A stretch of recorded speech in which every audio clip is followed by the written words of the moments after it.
What is going on, YouTube world? Insert Revolution podcast. It's easy to remember this number. 100. 100. Vacations were had. Vacations still could be going on. I did not want to. Camping is fun, but I didn't want to come back. I was like, nope. Well, we'll get into that. We'll get into the time off situation and what we, perhaps some tidbits and snippets of what we did. But you're here. It's for 100. It's for the something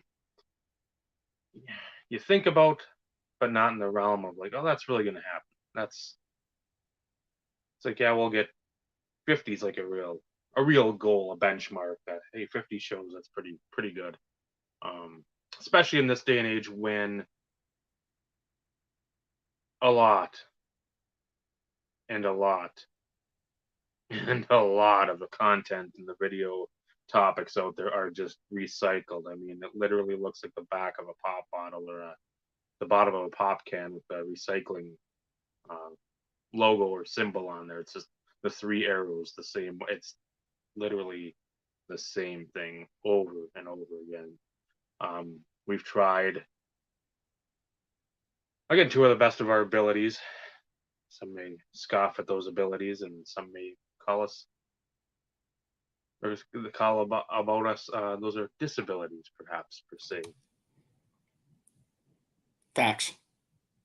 So, to bring you stuff, to bring you some sort of topics, especially when we start getting our footing, probably after episode, whatever, 20-ish, somewhere in that neck of the woods, 15 to 20, instead of just like randomly talking for the whole time and then like 5 minutes left, it's like, oh, here's a topic, blah, blah, done. So we've tried, and again, some of these topics that we didn't touch on really in the first episodes, we might go back and revisit at some point in time, just because, again, we've got our feet under us and found a pretty good rhythm. And with that rhythm, it's a lot of the viewers. Again, we don't have billions and billions, but we have the loyal, we have the dedicated, we have the knowledgeable, the true portion of our supporters. Yes. Especially if you PayPal, crypto wallet, Discord, OnlyFans, well concealed cash, no post dated checks. We're gonna do this early. You said supporters, so I obviously have to jump in there. So flip the script a little bit. Okay. Well, we might do it later too. Again, holding to a hashtag tradition. So a lot of new friends along the way. A lot of folks that come go. But again, with that, even if relationships, friendships plateau, they peak and they stay where they're at, or they fizzle out, it's still part of the experience, part of your growing as a person, as a collector, and part of ultimately the community, which we will touch on, as that has always been one of our cornerstones, that it's about the community. Well, I'd hope they make it, but they gotta surpass the Cardinals, and I don't think they're in a position to do that, and the second wild card where they're at. But I know it's a dogfight right now with, I don't know if it's them, Philly, Mets, Atlanta, somewhere in there. But the pitching needs to pick up a lot. But community, we've talked about it since day one, and it isn't just a catchphrase. It's not just a tagline. It's not something just to try to draw people in with the fake, I appreciate you, bro, bullshit, which again, it or being positive in the community or whatever means that the prices go up if you give somebody a decent deal or whatever. It's like, no, that's all financial. Every one of those fuckers that says that, it's financial driven. We're here of our own volition, on our own time, not trying to pump, not trying to dump, not trying to get the subscribers or fucking do whatever. It's us being us. Speak for yourself, Dave. Why would I not try and pump and dump stuff? I mean, come on. We've got the platform. We have 1,000 subscribers. We're monetized. I mean, come on. What are you thinking? I mean, we've done this for 100 episodes. We need to finally just Pull the curtain back. Drop the bullshit and say, guys, we have fooled you from the beginning. This is all about Dave and Steve and Vinny, when he's able to join us this evening, to make money. And let me tell you, we are rolling in nothing. So it's working great. Yeah, I was gonna pull up some coins. I don't even have coins around. I got pennies down here, but I got a few dollars back here behind me in the game fund. But yeah, come on. No, Dave, and as you said it's not, it's a mantra for us, but we stand behind that. And we've done our best to try and stay all encompassing with that thought process, and having conversations with a lot of people and engaging in those conversations, and, kind of strengthening those relationships. And sometimes we fall a little short. It happens. It's called adulting. It's called life. But it's Yannick, we're not even going to talk about that.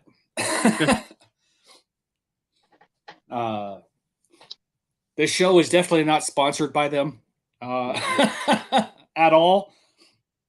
Nor would we ever allow it to happen. no, Not saying if we ever didn't get a sponsor, it'd be kind of cool. But that's not what we're about. This isn't us trying to become something corporate mainstream. It's all done through interactions and conversations, and we want it to grow organically, and we stay true to that, and that's never going to change. I don't care if somehow, shape, form, or fashion we become YouTube famous overnight and the channel blows up or whatever. I can't speak for Dave, but I feel as though I know Dave well enough to know that it's not going to change who we are. It's not going to change what we stand for. So no. The only sponsorships that we have are ones that'll never sponsor the show anyways. But, cheers to you, Dave. I know you probably don't have a beverage, but cheers to you, my friend, for 100 episodes. It's also good to be back. And I will say, this is the first time this hat's been on since the last time we were live. And it's about time it gets retired. So don't be surprised come show 101 that you'll see a new hat. Not sure what it'll be, but so it's good to see the regular crew. It's good to see Ty back in the chat. Yannick early on. Dave, just FYI, come December. Well, first off, he said, congratulations on 1,000. And I was like, we won too many zeros. But of course, he wants 900 more. And I was like, only if you become a guest, a frequent guest. So after December, keep that in the back of your mind around December. So we got to hold him to that. But it's good to see Yannick hanging out. Joe, I'm pretty sure I saw Eric earlier. Show Erica. We got Bobby Burrell. Jaromir Jagr, SP Holloway die cut. No, we know, Yannick. School's the most important. That's why we haven't given you crap about it. But thanks to all you guys for the constant support of coming out. I know it was probably odd and unusual to not have the live show for 3 weeks, but let's face it, we all need vacations. We all need some downtime. We all need some time to get away.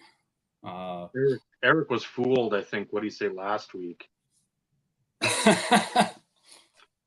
He was commenting away, and because it was the hockey, and so he's commenting, and he's like, because I was on Carlos's show on Friday, he's like, "Fuck you! Don't ever do that again." I'm commenting away. Nobody's commenting back to me. Nobody's saying anything, and what the hell are these guys doing? They're ignoring me?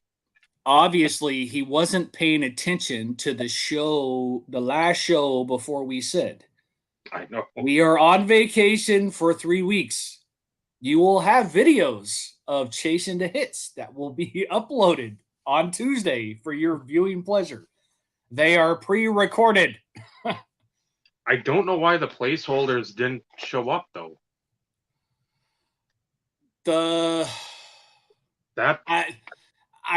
If you're talking about like the pictures, I don't know.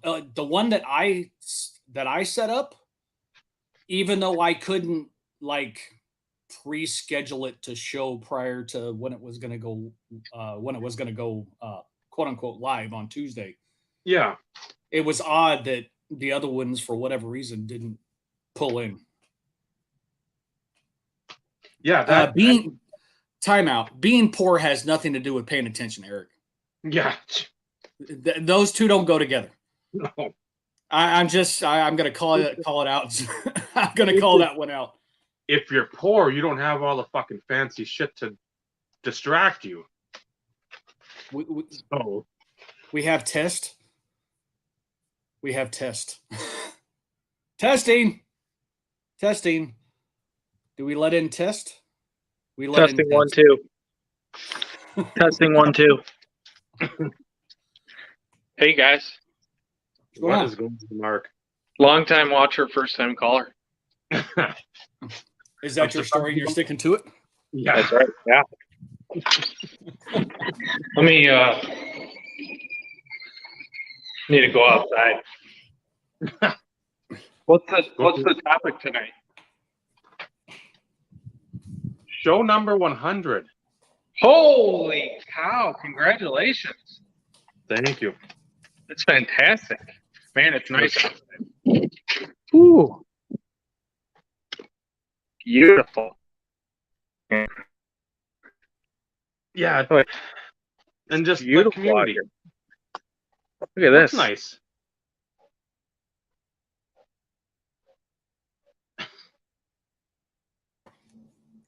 As he freezes.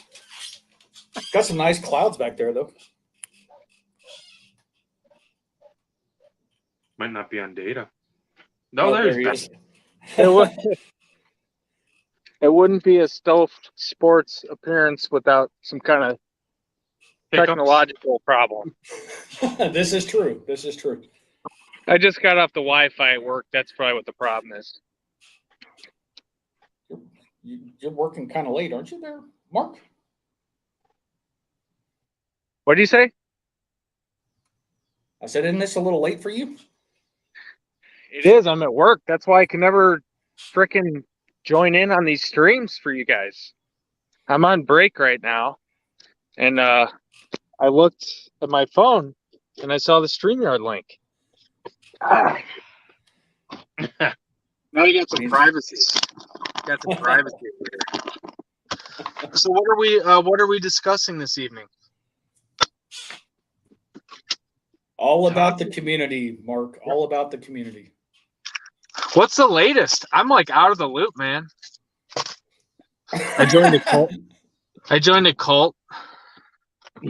As you could see by my hair. I was gonna say the hair's gone. So I go in yesterday to get a haircut. My hair was really long, and I told the guy, all these haircut places are closed on Labor Day. which is bullshit because I had to work. Mhm. So that's first of all. So I normally go to this like cheap Great Clips place. This is a great story for a sports card podcast. But Oh. I It's said I'll take. perfect for us. I went to this like expensive barber shop where I was not cool enough to be in, but I was desperate for a haircut. Like I'm going to a wedding in a couple days, and I say the guy's like, "What do you want?" I'm like, "I don't know, a 4 on the top and a 2 on the sides." That's what I always say at Great Clips, and the guy just goes right over the top, and I was like, "God damn it!" Yeah, that's not a 4, Mark. It's not a 4. This is like a 2. Yeah. So it's been a little bit since I've gotten my haircut, but I do a 5 on the top. Yeah. And a 2 on the sides. So that's he just grabbed a 2 and decided he was going to buzz you to death. This is the second time this has happened too, and I hate having short hair. I can't stand it. So in the community, the little bit that I've picked up on, it seems like we're getting back to what we were like 2 years ago, where it's like the influencers and investors and flippers versus the actual hobbyists. Is that what's like all the rage now? Again? It's starting to get that way, but the folks that are seeing that stuff. It's not like it's new news. They're showing discontent, and well, they need to have these people out. It's like, well, you say that in pretty much all regards, and you've said it for 2 years. So you're saying it 2 years into something, or 2.5 years into something. It's like, hey, you know what? 2022 September, COVID sucks. Yeah. No shit. Yeah, no shit. What do you guys think about sports card radio?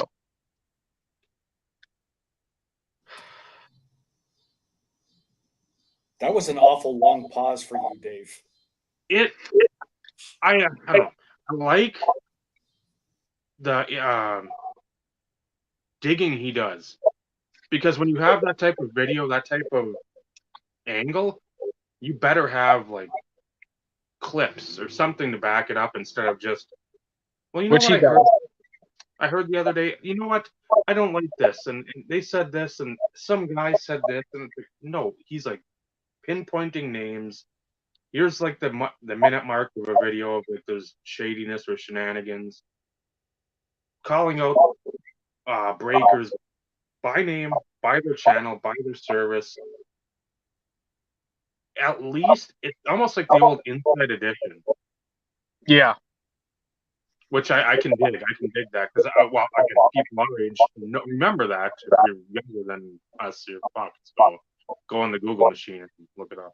But I some of the stuff I like, if I see over and over and over again, I don't need to see something being talked about 30 times. I feel like I just saw a comment that he's a necessary evil. That's exactly how I feel about him. Like it's kind of like like a parasite in nature.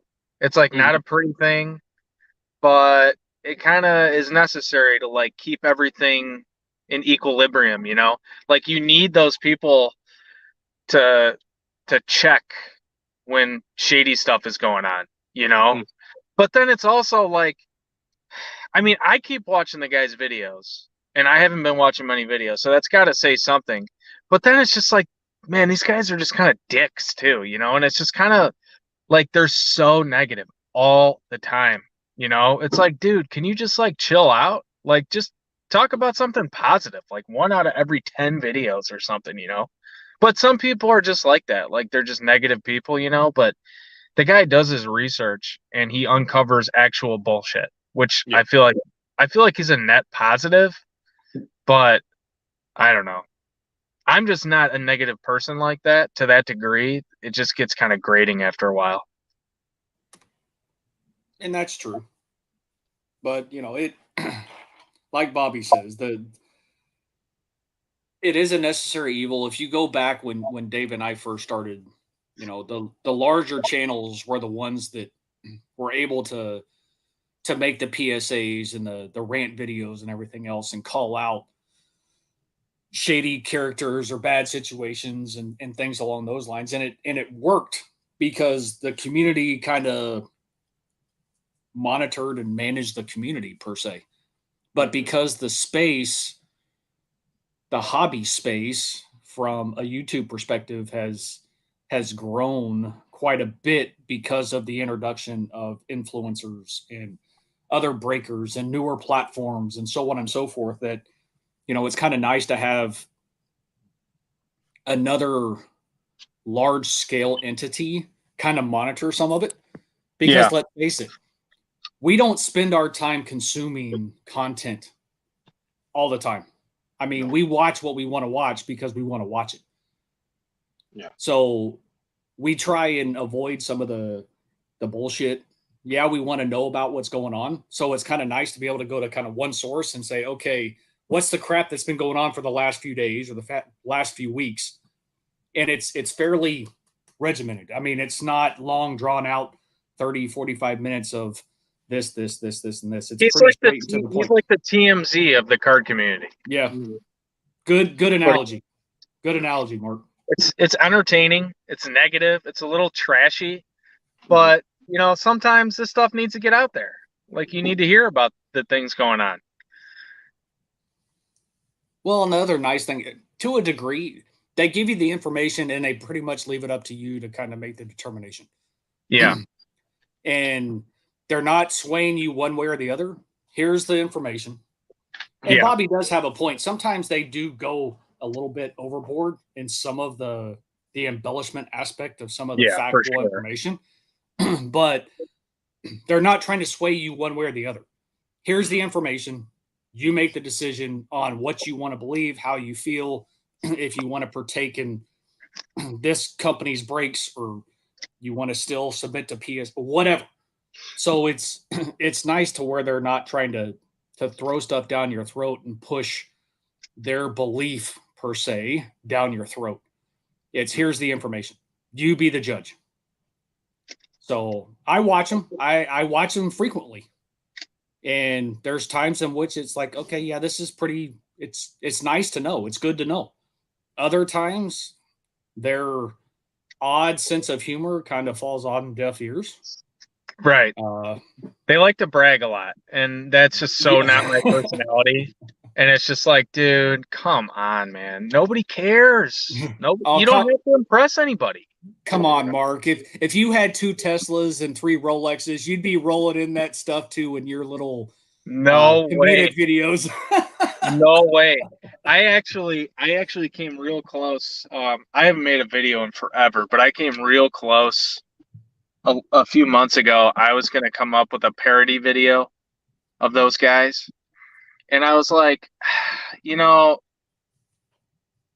nobody's going to see this. It might get 150 views. But on the off chance that these guys, I think I'm going to do it. I just decided I'm going to do it. Cuz what are they going to come after me? I haven't done anything wrong. But they're just so easy to make fun of, though. Like, so easy. They are. It's the people, like, I feel like there's an epidemic in our community of seriousness. And I've felt like that since the beginning. And that's something that has kind of propelled me to make videos where it's like, dude, I love this stuff too. But you have to, every now and then, you have to take a step back and realize this is like a small community. This is like a kind of goofy hobby, this goofy obsession that we all have. And you have to like have fun when you're doing this. And if you're not having fun, man, I mean, everybody do what they want. But I just see people that they just seem really stressed out. And I think some people also overextend themselves. They try to like keep up, because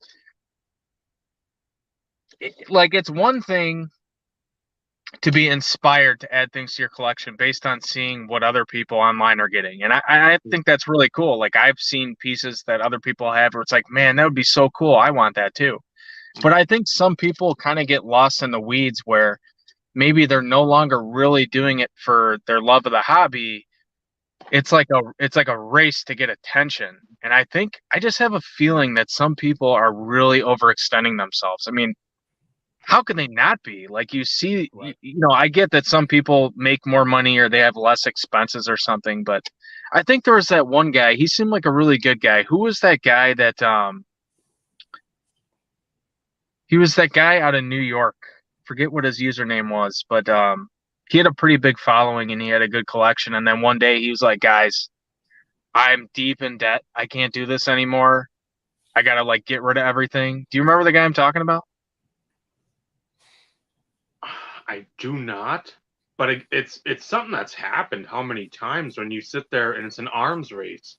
It's like, well, Matt Ryan's a rookie. Oh, you got the exquisite patch. Well, you got an ultimate like logo man. Well, now I need to get like a Topps Triple Threads booklet or something. I'm gonna spend $800 on it when nobody else is spending 200 because I'm on a flex. And again, it's like the sports card radio dudes. It's like nobody gives a fuck. And if they do, I hope you're all lemmings and you're next to a fucking cliff so I can push you off. I'm like, what in the fuck? We're all 35, 40 plus. If that's what fucking gets your dick hard, is, hey, I got a great card today. Hey, be proud of it, but don't fucking think that has like some bearing on like your manhood or whatever in the fucking Right. community. Dudes that are mostly overweight and balding. I mean, Yeah. it's pretty absurd if you think about it that you would need validation from people for that. It's like, dude, it sounds easy, but truly, and you hear people say it all the time, but I just don't think I think people lose sight of what they're doing. And it's like, I've caught myself getting a card or something before, and I'm like, this doesn't make me happy. Like, this isn't what I want. Like, I want to do something, I want to collect something that truly makes me happy, do this for the right reasons. And like, Yep. again, like, there are people that have unlimited resources at their disposal that they can do that. I just think sometimes those people need to remember their What it was influence like. could possibly be negative on people. Yeah. What it was like when they didn't have endless funds. Right. Exactly. Yeah, When they we're were collecting Lewis Hamilton only. And yeah, we're not the real 27s and the Spinetrons and the Nat Turners of the world and all these Yeah. guys that just have endless amounts of cash, it seems. Yeah. I feel like in our community, like the people that I connect with are the people that are very clearly being themselves. You know what I mean? Like whatever type of personality they have, I don't care. There's over the top people, there's quiet people, but it's like if your true self is coming out, like you're going to connect with people. And maybe it's just me, but there's just some people, it's just so clear that they're just like they're trying to get people to watch their videos versus focusing on what matters, and that's their passion in the hobby, even if it's something that I'm not that interested in. If there's somebody that's real passionate about cards, soccer cards, and they're picking up soccer cards and they're so excited about it, like I'll watch that guy's videos. Like I want to see people that are happy picking up these things. But I think people are like putting the cart before the horse, and they're like, well, I need to get more followers, I need more views, I need to follow my analytics and everything. It's like, dude, it's really transparent when people do that stuff. Yep. Well, and if you watch some of the card show of these guys that are all the clickbait whores, I'm trying to get the Jordan rookie. That's the one I want to get. I've been chasing that since like a kid. As soon as I get it, that's my grail. 2 shows later, they're fucking moving it. I'm like, if that's my grail, you're not seeing that card again because it's fucking in a vault or a fireproof safe. It's somewhere where that's the pinnacle. I will try to get other stuff that I remember, but that's the pinnacle. That's what I'm getting. PSA, whatever it is, BGS, whatever. Boom, done. I'm not fucking trading it or selling it 2 videos later because it's at a nice price. Well, it just shows exactly what you're about. It's just so obvious. You're just in it for the clout. Carlos, you good? yeah, it's just Eastern Connecticut Sports Cards. That was the guy's name that went into all the debt. And he had a real powerful message where he was like real open about what happened. Eastern Connecticut Sports Cards. I remember the name now. yeah, I can picture the guy, and Mike, I think it was Michael or Mike as well, as he was out there, and I know some of the guys that we're good friends with were friends with him too. I had very few interactions because, again, you see things going on, you're picking up this shit, and it's like, man, you say you got kids, you got this, you got that. I'm like, okay, kids equal fucking boatloads of money for whatever. Food, clothes, fucking games, toys, athletic shit, fees. It's like gas, bringing them wherever. It's a ton. So I'm like, man, you're getting that. You're getting a mantle. You're getting a Jeter or something at autos. And I'm like, those aren't, even then, those aren't cheap. It's not like Jeter autos used to be like $20. I mean, yeah, 1995, but YouTube wasn't around then. At least that's what we've been told. Well, I was told there was no YouTube before 2019, so frankly, 1995 is just absurd. Maybe the internet wasn't around then. I can't neither confirm or deny. By the way, Steve, I appreciate giving me a minute because I was tuning in and I was having an existential crisis. I was hearing stuff make sense. And at that point, I was reevaluating my entire life. That every mistake I've made that led me up to this point. It's like the 14-year cicadas. You know, I make a correct point and then I disappear for 14 years. Well, I think you were lying about the haircut. You didn't join a cult or something. Blink twice if you need help. I actually said that I joined a cult. I referred to that earlier, like 10 minutes ago. I made that joke. I'm sorry. I was in the middle of an existential crisis. I couldn't hear anything past the point of like, this isn't that serious. Wait, what's happening right now?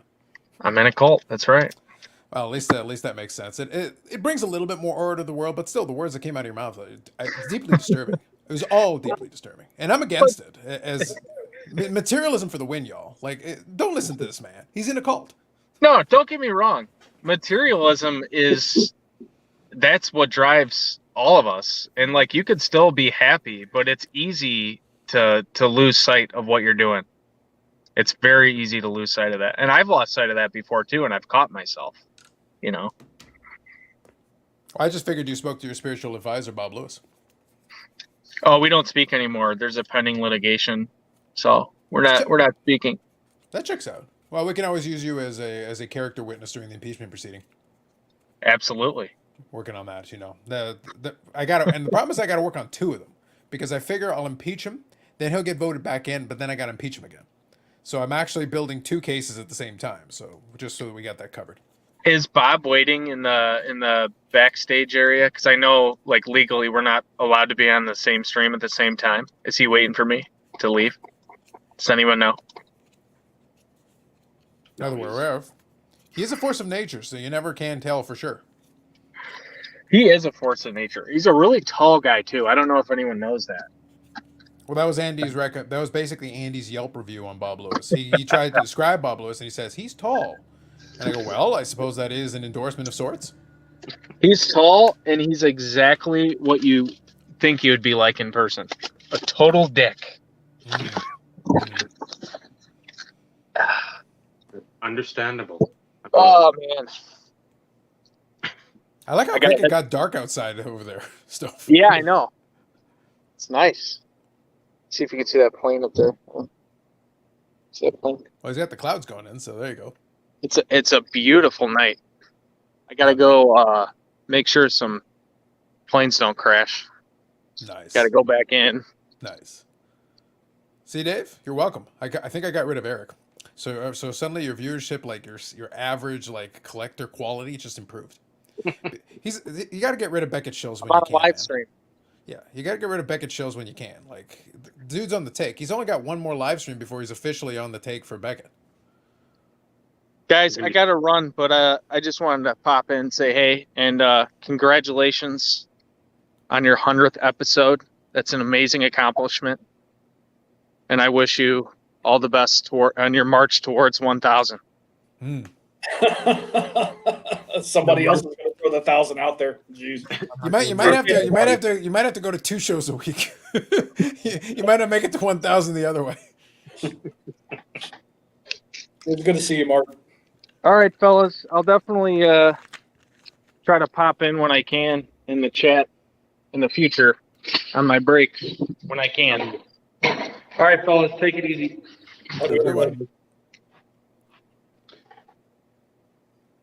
Ah,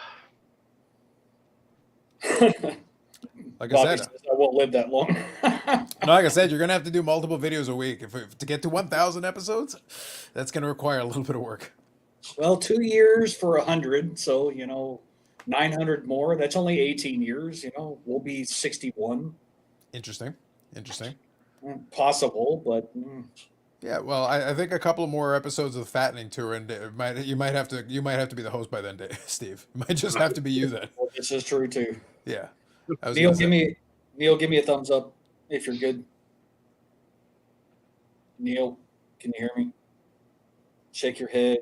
Give me a middle finger, thumbs up, anything. Neil. Earth to Neil. Wait. I did laugh though that I did like like I said, in the midst of all that craziness, I was like, All right, I can't hear you guys for some reason, so let's try that. Can you hear us now?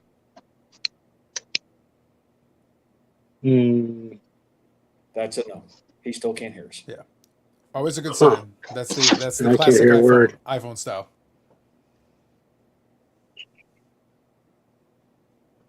Dave, you're usually on the phone. What's he missing? I don't know if he checked his mic.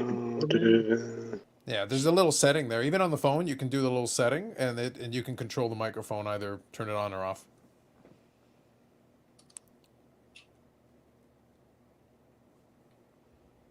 Yeah, you might have to message him. I don't know if I he don't can know. Can you guys hear me? Because I can't hear anybody. Of course. Well, let's see. I didn't have any problems last time, so. I'm going to drop him down real quick while he messages. Yeah, he can work on it in the meantime. I was gonna say though, like I said, I was very impressed. Stove's Sports Card Radio take was also very sensible. Like it is kind of a net neutral. I do use some of the Sports Card Radio stuff, but it's like, yeah, they do research some stuff, but at the same time, their style is going to cause more problems in some cases than it helps, because they'll hurt some of their own credibility. The good videos that are well done are well done, so I give them credit for that because they're still useful. But the other ones are like, eh. What's going on, guys? What's going on, Neil? Good to see you, my friend. Yeah, same. Glad you guys had me back. Always good to have you back. Yeah. It was a good time last time. Yep. Yes, it was. This time you happen to be here celebrating the 100th episode, so That's what I heard. That's why I was going to miss this one. There you go. Congrats on the 100 episodes. Yeah. Like I said, you're gonna switch now to daily episodes to get to your 1,000. Maybe twice a day. And congratulations to you too as well, Carlos. Sorry I missed out joining in on the fun by the time I got home. So, long story short, yes, I know, too late. Us being gone for 2 weeks, our other neighbors across the street that we hang out with from time to time were also gone for 2 weeks. They were in Ireland. So they wanted to get together, and they filled us in on their vacation. We filled them in on our vacation. And by the time everything was said and done, and a few cocktails later, it was 1:30. And I'm like, yeah, it's way past my bedtime. So Nice. I came home and crashed out. Well, we ended up going a little bit old school. Dave was in rare form. He was good to go. He was ready to go old school on that one, and then we ended up being a little over 5 hours. So Yeah, I watched bits and pieces. I have to go back and finish watching it just because it is 100 episodes. It's a big milestone if you think about it in our little small space, so to speak, to consistently do it on a weekly basis. And I'll give you props, Carlos. You haven't missed a week like Dave and I have from time to time. We've taken some time off here and there. Yeah, that's fair. Like to be honest, that's to be expected. And that's normal. Doing the stuff at the expo was fun. Those were fun. The New Year's Eve and the Christmas Eve one, those were fun episodes though. They were good episodes to pull clips from. Plus, how else are you gonna get a Carlos Senior cameo if it's not on a Christmas Eve episode? This is true. This is true. Yeah. So Neil, Yes, sir. since we didn't get to have you on due to you and Ryan getting sick, since we're talking about community and things along those lines, we of course go way back. Oh yeah. But since we didn't get to have you on for the national talk, the after national talk, Yeah. how was it? It was insane. It took me about 3 weeks to recoup. I'm getting old. I can't recoup like I used to. But yeah, it was definitely our best one ever, which is always good to say year after year. But the crowd was great and everything. It was a good time. Didn't get to hang out with everybody like we used to, but because we got to go to dinners with distributors and all that stuff nowadays. But yeah, it's always a good time. I am glad that it's back in Chicago next year. Heck of a lot closer. So that's always good. Yeah, Dave's already started the chitter chatter about the possibility of trying to. We're already pre-planning, which is scary because Dave doesn't pre-plan. At Well, I least think not that far in advance. I think this one is. I think this was a little bit of a special occasion because Dave's planning to come down there, and I've already said on my live stream that I got a refundable hotel ticket, so I've made moves towards being prepared for that. There you go. Yeah, so you know, I've been offered enough free food and beer that I may not have to pay for a drink in that town. So, There you go. so if that's the case, it's like, well, y'all know how to bribe me properly. If you're gonna do it properly, do it right. Exactly. Yeah, I'll get my money's worth that way. You know, we'll make it work. But yeah, otherwise, I'm saying, fuck the national. But offer me my weight in beer. Like, maybe I'm a little more interested.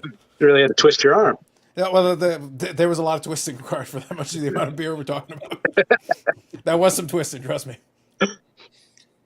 Yeah, we don't have as good. Well, is at least in Carlos's mind, the beer is not as good here in the States as it is up across the border.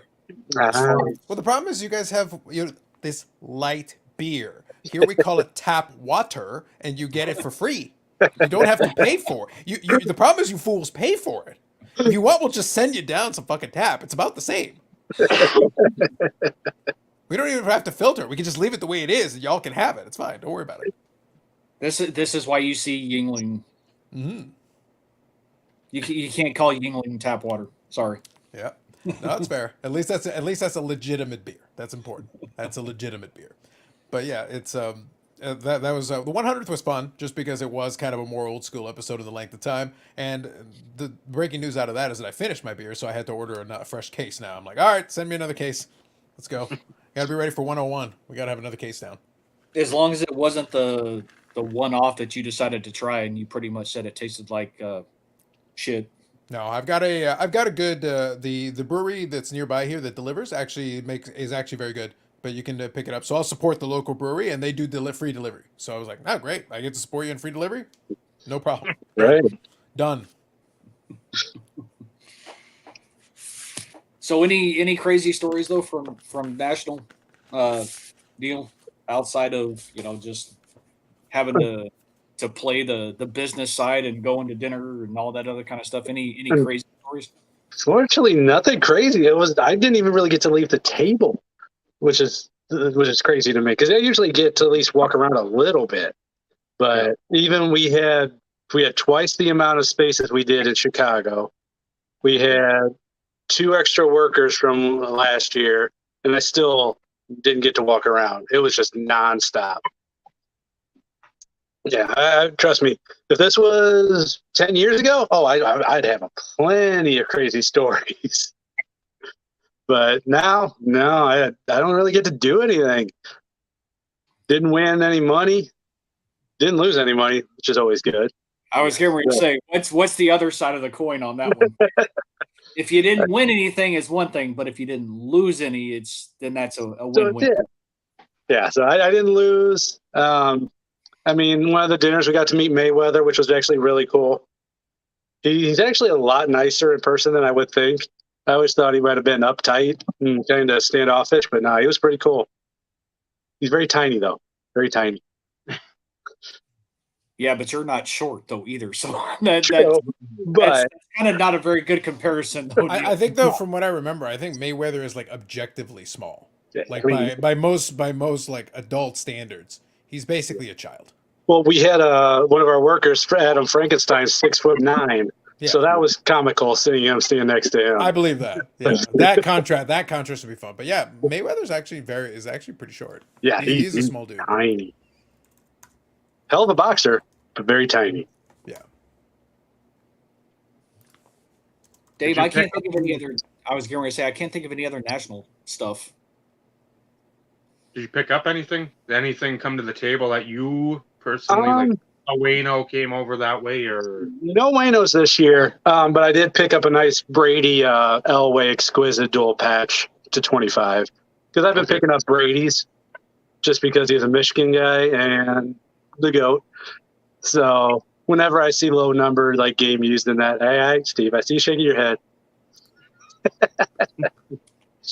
No, because it's comical because of Carlos being on here and his love for Tom Brady is it's epic. Legendary, is what it is. It's epic. When he retired the first time, I gave him a moving celebration, a moving tribute with his greatest moments of his career. I made a video and everything. It was great. And then he ruined it by coming back.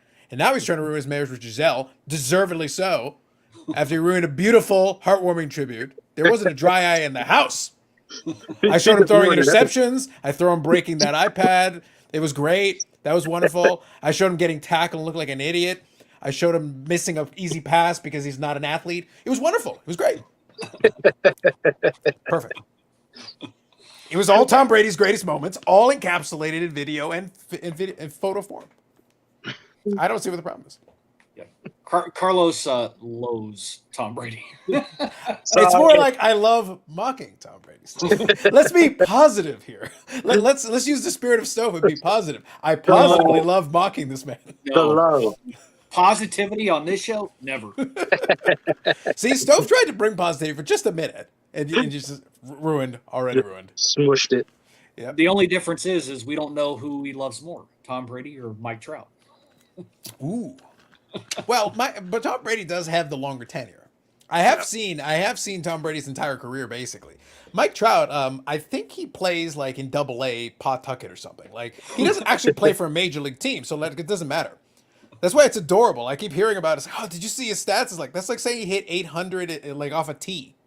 Congratulations, he hits homers in batting practice. None of it counts. Doesn't matter anyway. Oh, I'm sorry, there are only 28 games out this year? Oh, man, that team's getting good now. Ooh, they're good. It's like, oh, but Ohtani, great, you got two players that are meaningless. That's awesome. Doesn't matter. Ohtani's at least been playing the last couple of years. He has. I was impressed that he managed not to hurt himself in a bunch of different ways. Like, this is going to be the second straight year. He may finish the season. I said may. You never know. I think he could get struck by lightning or something. He plays for the Angels. So, who knows? This is true. You know, I'm sitting there. It's like, all right, guys, come on, it's lightning. That'd be kind of funny. The ground just randomly opens up and he falls into it. At that point, maybe they take a hint. You might want to sell the team, bro. Sell the team or do something. Just get the fuck out of here. Right. Call them the Los Angeles Angels again. The whole Anaheim thing has been screwing you over for years. Just move on.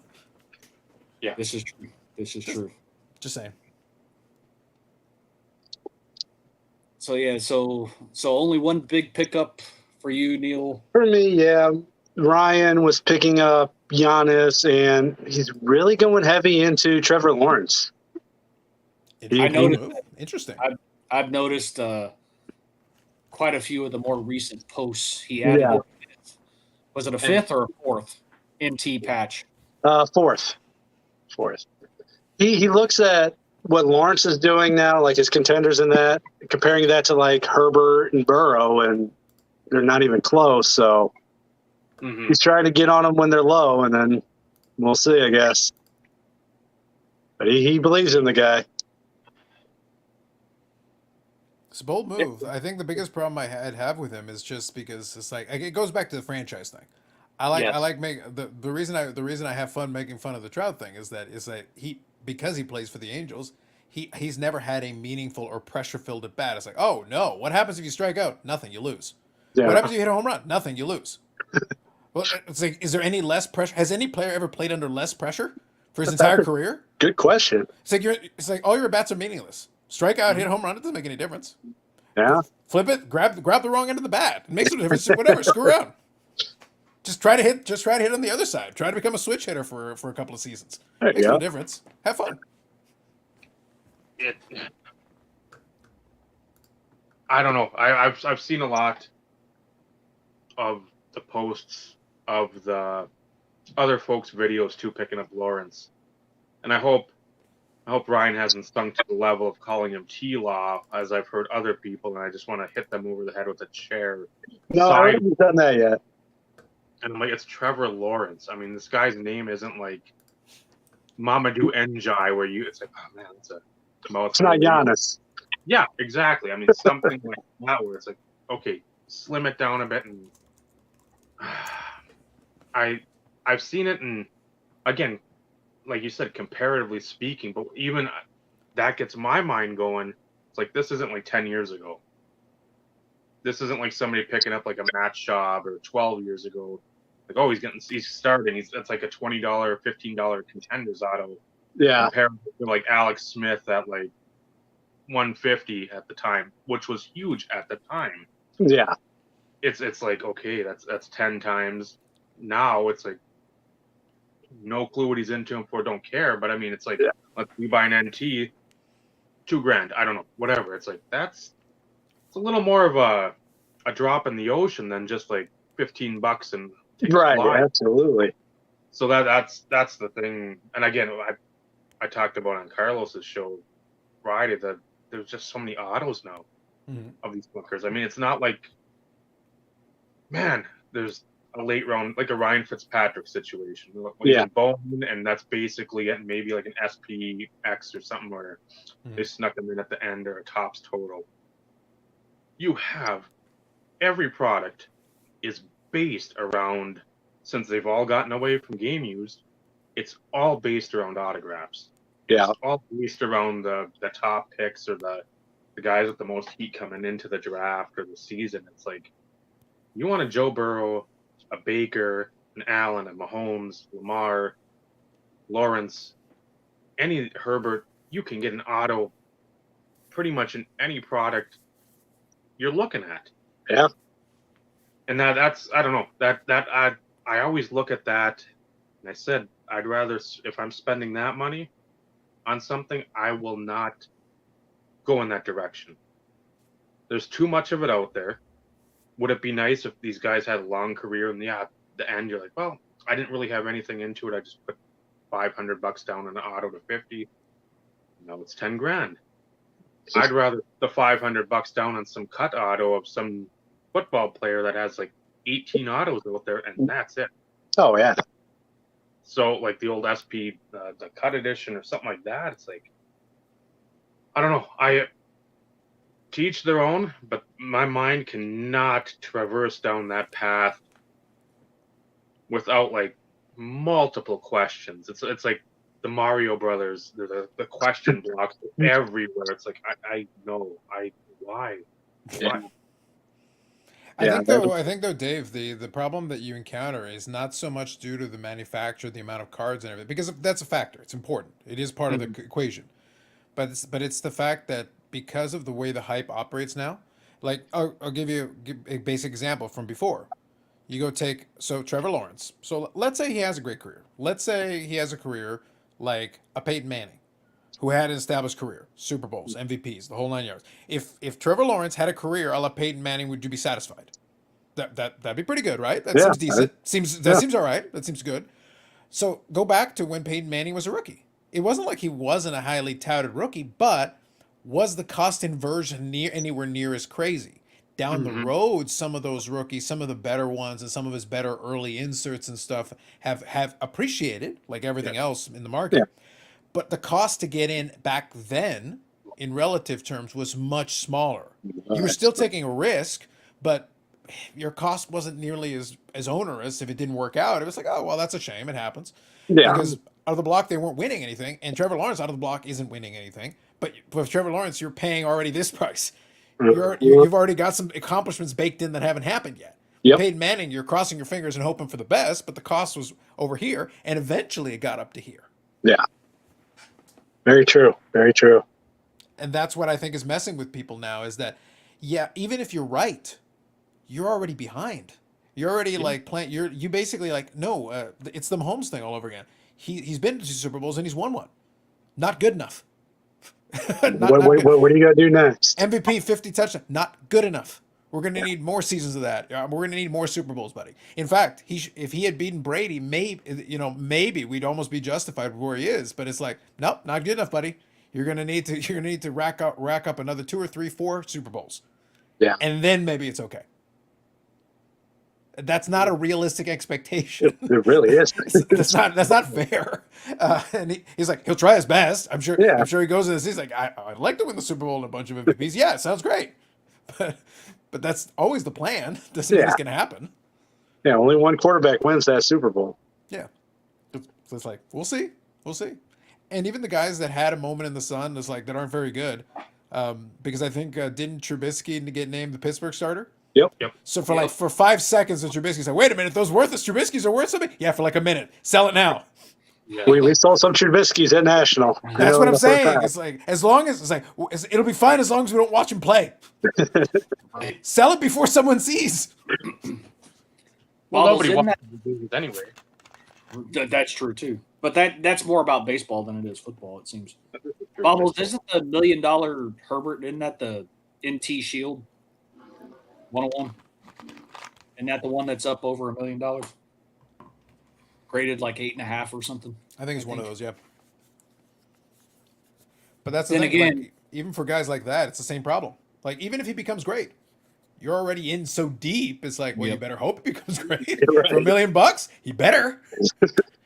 It's not game used. It's rookie year. So anything rookie year, it's always going to be player one. Player worn. That's right. Always. Yep. Always The only time you get game used for what I would call a rookie is second year. Second year, yeah. What's going to be good down the road is if Panini does get bought out by Fanatics. It's like, oh yeah, player one. It's like, we didn't say by that player. Oh, jeez. It's like, did it say player one by the player on the card? I didn't say No. it. Did you say that? I didn't say that. It's like, this guy plays on weekends, touch football. Yes, he played. That's right. Uh-huh. And he wore that jersey. Yep. And I will say though, in perspective though, because we're talking about the era of National Treasures, Flawless, all the higher end product. Mm-hmm. Manning didn't high end back then was SP Authentic. If you ever want to call SP Authentic high end, but for that time period, $100 and something bucks a box, $200 a box, whatever it was at the time of release, was stout. I mean, I paid $200 per box for 98 Topps Chrome. I don't ever remember a Topps Chrome product past 98 that ever was that expensive. Typically, you could get them for $80, $85, $90, give or take. Every once in a while, maybe been $100. But at the time, if we had National Treasures back in 98, well, okay, so let's take Contenders. Contenders is probably a better example because it's an autograph. But even then, being short printed to whatever it was, 200, I think, around that stated print run. Yep. Even then, with as rare as that was in 98, it's still not National Treasures. It's not top tier product, and it's not a 101. So it's like sometimes you have to put things in perspective when it comes to that. Is there a possibility that there could be a $1 million Manning card? I would venture to say probably not. Yeah, I wouldn't think so. Which I almost am insulted by that, just because of Manning's career. Yeah. And what he did for the game, and not just for the game, but even outside of the game. You know, he did a lot of charitable work and things along those lines too. So I mean, he was an ambassador for a lot of things. So it's amazing to me that somebody of a Herbert, who is a phenomenal football player, and I'm not trying to take away from his skill set and what he brings, and the kid is good. The kid is good. But the fact that how can you have $1 million card of Herbert who's still, you know, in what is it his third year Yeah. now? That's right. Yeah. And you have Manning who, you know, had all the records for as long as what he did and so on and so forth. And you can't even sniff that price point. It just amazes me. It's kind of like baseball when the prospects are selling for ridiculous amounts, and then you got Hall of Famers who don't sell for anything. I mean, Jason Dominguez was going crazy before he even had an at bat in the minors. Yep. That was my favorite one. I did a video on the Jason Dominguez that sold for that crazy number. I can't remember exactly what it was. And then I put it side by side with, I want to say Pujols, because I might have put it right beside a Pujols that was sold right around the same time. I go, so which would you rather have? It's like, this guy's got 3,000 more hits than this guy. And this guy's never had a major league at bat. It's the hype. The potential is what people are banking on. Yeah, but it's one of those things, though, kind of to Steve's point as well, is that even if they had and try an equivalent product, football wasn't that hot in 1998, where it would have been basically the market would have rejected a lot of the, if you tried a super high end product at that point, to what we consider super high end today, the market would have been like, nah. Yeah. Because it wasn't like the stuff sold. Like, let's be clear, some of that eventually, as they started testing the market and pushing the boundaries of higher and higher prices, eventually it sold. But like football wasn't like crazy collected the way it was. Otherwise, all that stuff would have been dried up years ago. There would be no unopened boxes. There was for quite a time. You could have gotten stuff relatively inexpensively, even years after the product came out. That's the reason the Mannings and stuff is so inexpensive. I think Josh Luber bought a Peyton Manning collection. I think for like $100,000. It was like an amazing set of cards. It was basically an instant collection of like great Peyton Manning cards. He even showed it to Peyton Manning, who was at one of those industry events. He goes, "That's pretty cool, actually. There's a lot of good stuff in there." But yeah, I think he paid $100,000 for some of his nicest cards. A collection, not one card, a collection. Yeah, and I think that goes back to like the collecting centric ways that we've had. It's not always the come up. It's not always like what can I flip next to get something better and so on and so forth. It's like we were around when there's like $5 packs and we're like, holy crap, and then $10 packs. It's like, wow, that's a lot. And then $20 packs, you get an auto in every pack. It's like, what? That's insane. Now there were anomalies. Like 93 Finest ballooned really quick. It got hot really fast, and then when a couple of years after, when Cal Ripken was actually about to break the record, and Cal Ripken cars were on fire, and he was suddenly on the Beckett hot list, the old top 5 before the top 5 was cool, and the 93 Finest refractor Ripken was going for like crazy money.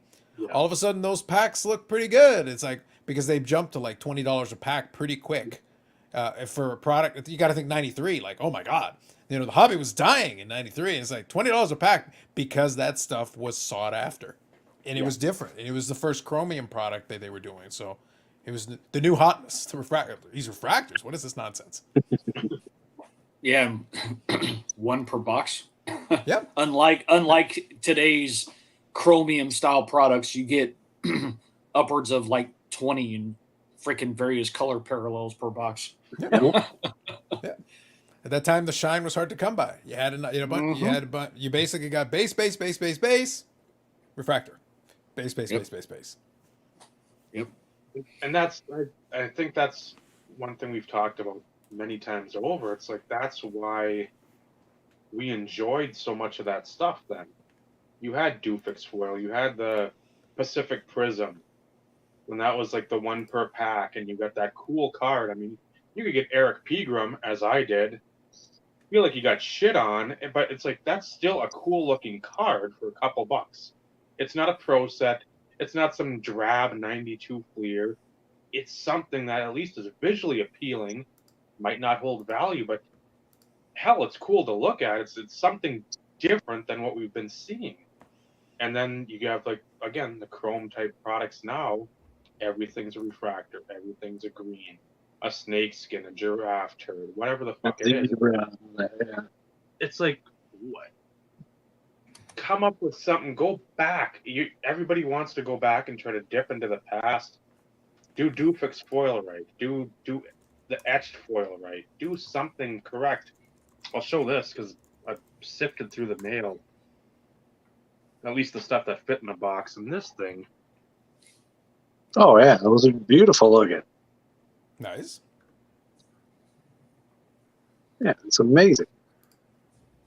fucking put that in a product now, and people would jizz on themselves because I mean, you don't see that.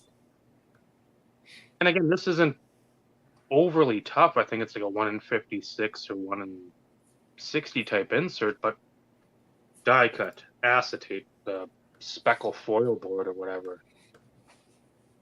Look, your problem is that you haven't gotten into some of the newer Panini ones where they literally used emojis. You can have a fire emoji parallel of I think it's, what is it? It's 2021 Panini Mosaic fire emoji. So you might get a poo emoji. So that might get you closer, Dave, to what you're asking for. We're this close, buddy. We're getting real close. You're one board meeting from one guy who's been on a 3-day bender trying to come up with another parallel. He goes, screw it, we're doing it. It's like, that was the last resort. We're doing it. Yeah, I'm looking forward to that giraffe turd parallel. I'd be interested to see what that one looks like. Who's going to put it out first? Somewhere out there, the guy's like, motherfucker. He's like, that was who told him? You told him. You leaked it, didn't you? It's like, no. You heard it first here. And that guy will be like the COO or CCO of the Bed Bath and Beyond. He'll follow. I'm like, I'm just going to show a couple more, but just because of the design. Yep, the die cut. Die cut, it's got that foil, and it's Looking kind of Doofexy. Not bad. yeah. And then again, just super simple, but that's the way the platinum portrait should look. Right there. That is classic and I don't think Yay! Oh, sorry. I couldn't help myself. I was focusing on the sign, Dave. Sorry. I'm sure most were that. Hours of my precious time to concoct such a masterpiece. You should have just gone to the print shop like I did 20 years ago and had foam core signs made. I didn't have time for that even. I wanted to, but the point is they've lasted 20 years. That was quality, Dave. Quality. Yeah, it's just, I don't know. But you have the same people that have the same subscriber counts or more, the same people that are getting sponsored constantly by loot lockers or whatever the heck's going on. Zion cases left and right. We'll get you a Zion case sponsorship, Dave. Don't be knocking the Zion case soon. I plan to get myself a nice Zion case just for Ed, because he would appreciate it. My Zion case would have to be the size of like a water, well, like a pool. I mean, I can't carry around just like 20 cards. It's got to be the collection. So. So you need a Zion case that basically doubles as a tractor trailer. It's like a transformer. It just turns into a tractor trailer and start carting stuff. Like a U-Haul or something. Yeah. Perfect. Multiples. But he needs multiples for the multiple warehouses. So I will say though, the Zion case people, they've got a backpack that actually holds the case in it. So it's literally a backpack and you can put the case in and out, but it actually is the backpack holds the case. I've seen the which is a smart move, to be honest. It's less annoying than trying to just cart the thing around. It's like it's literally a backpack. Just carry around a backpack and put the cards inside the case. So this is true. I know. That stuff I know if the manufacturers would do, and it doesn't have to be like the Fleer retro type thing for hockey, the Metal Universe, and you're trying to get one of every Fleer product from the late '90s. One of the cornerstone type inserts of that particular set or parallel. Do a couple.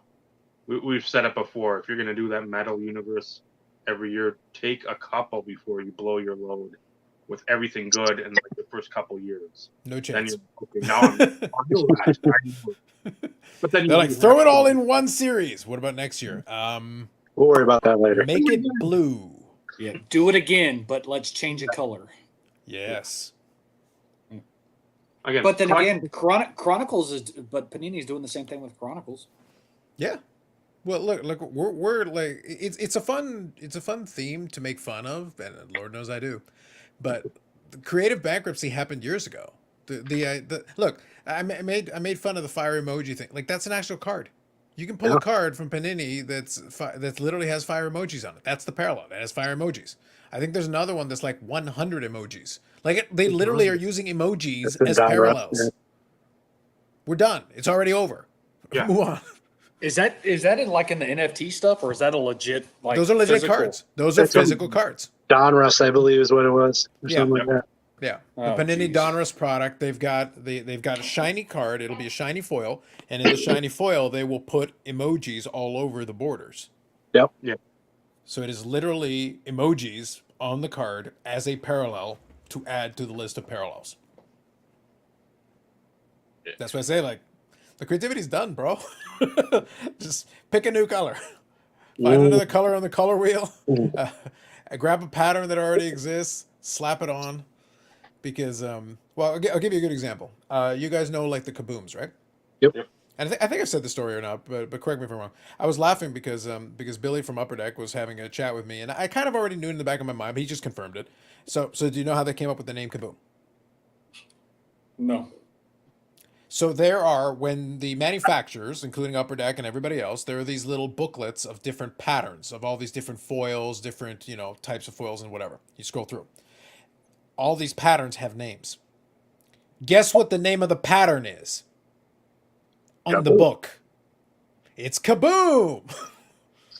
So literally, it's the name of the pattern in the pattern booklet that you can order from the printer, who will then do the cards for you. So AEW has that particular pattern for their Dynamite parallel, except they call it Dynamite because they can't call it Kaboom because somebody else already calls it Kaboom, but it's the same foil.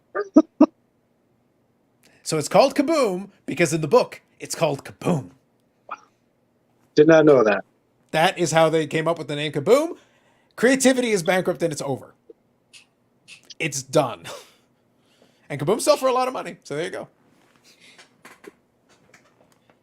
Well, Somebody that's got a fair, raise though. for that one.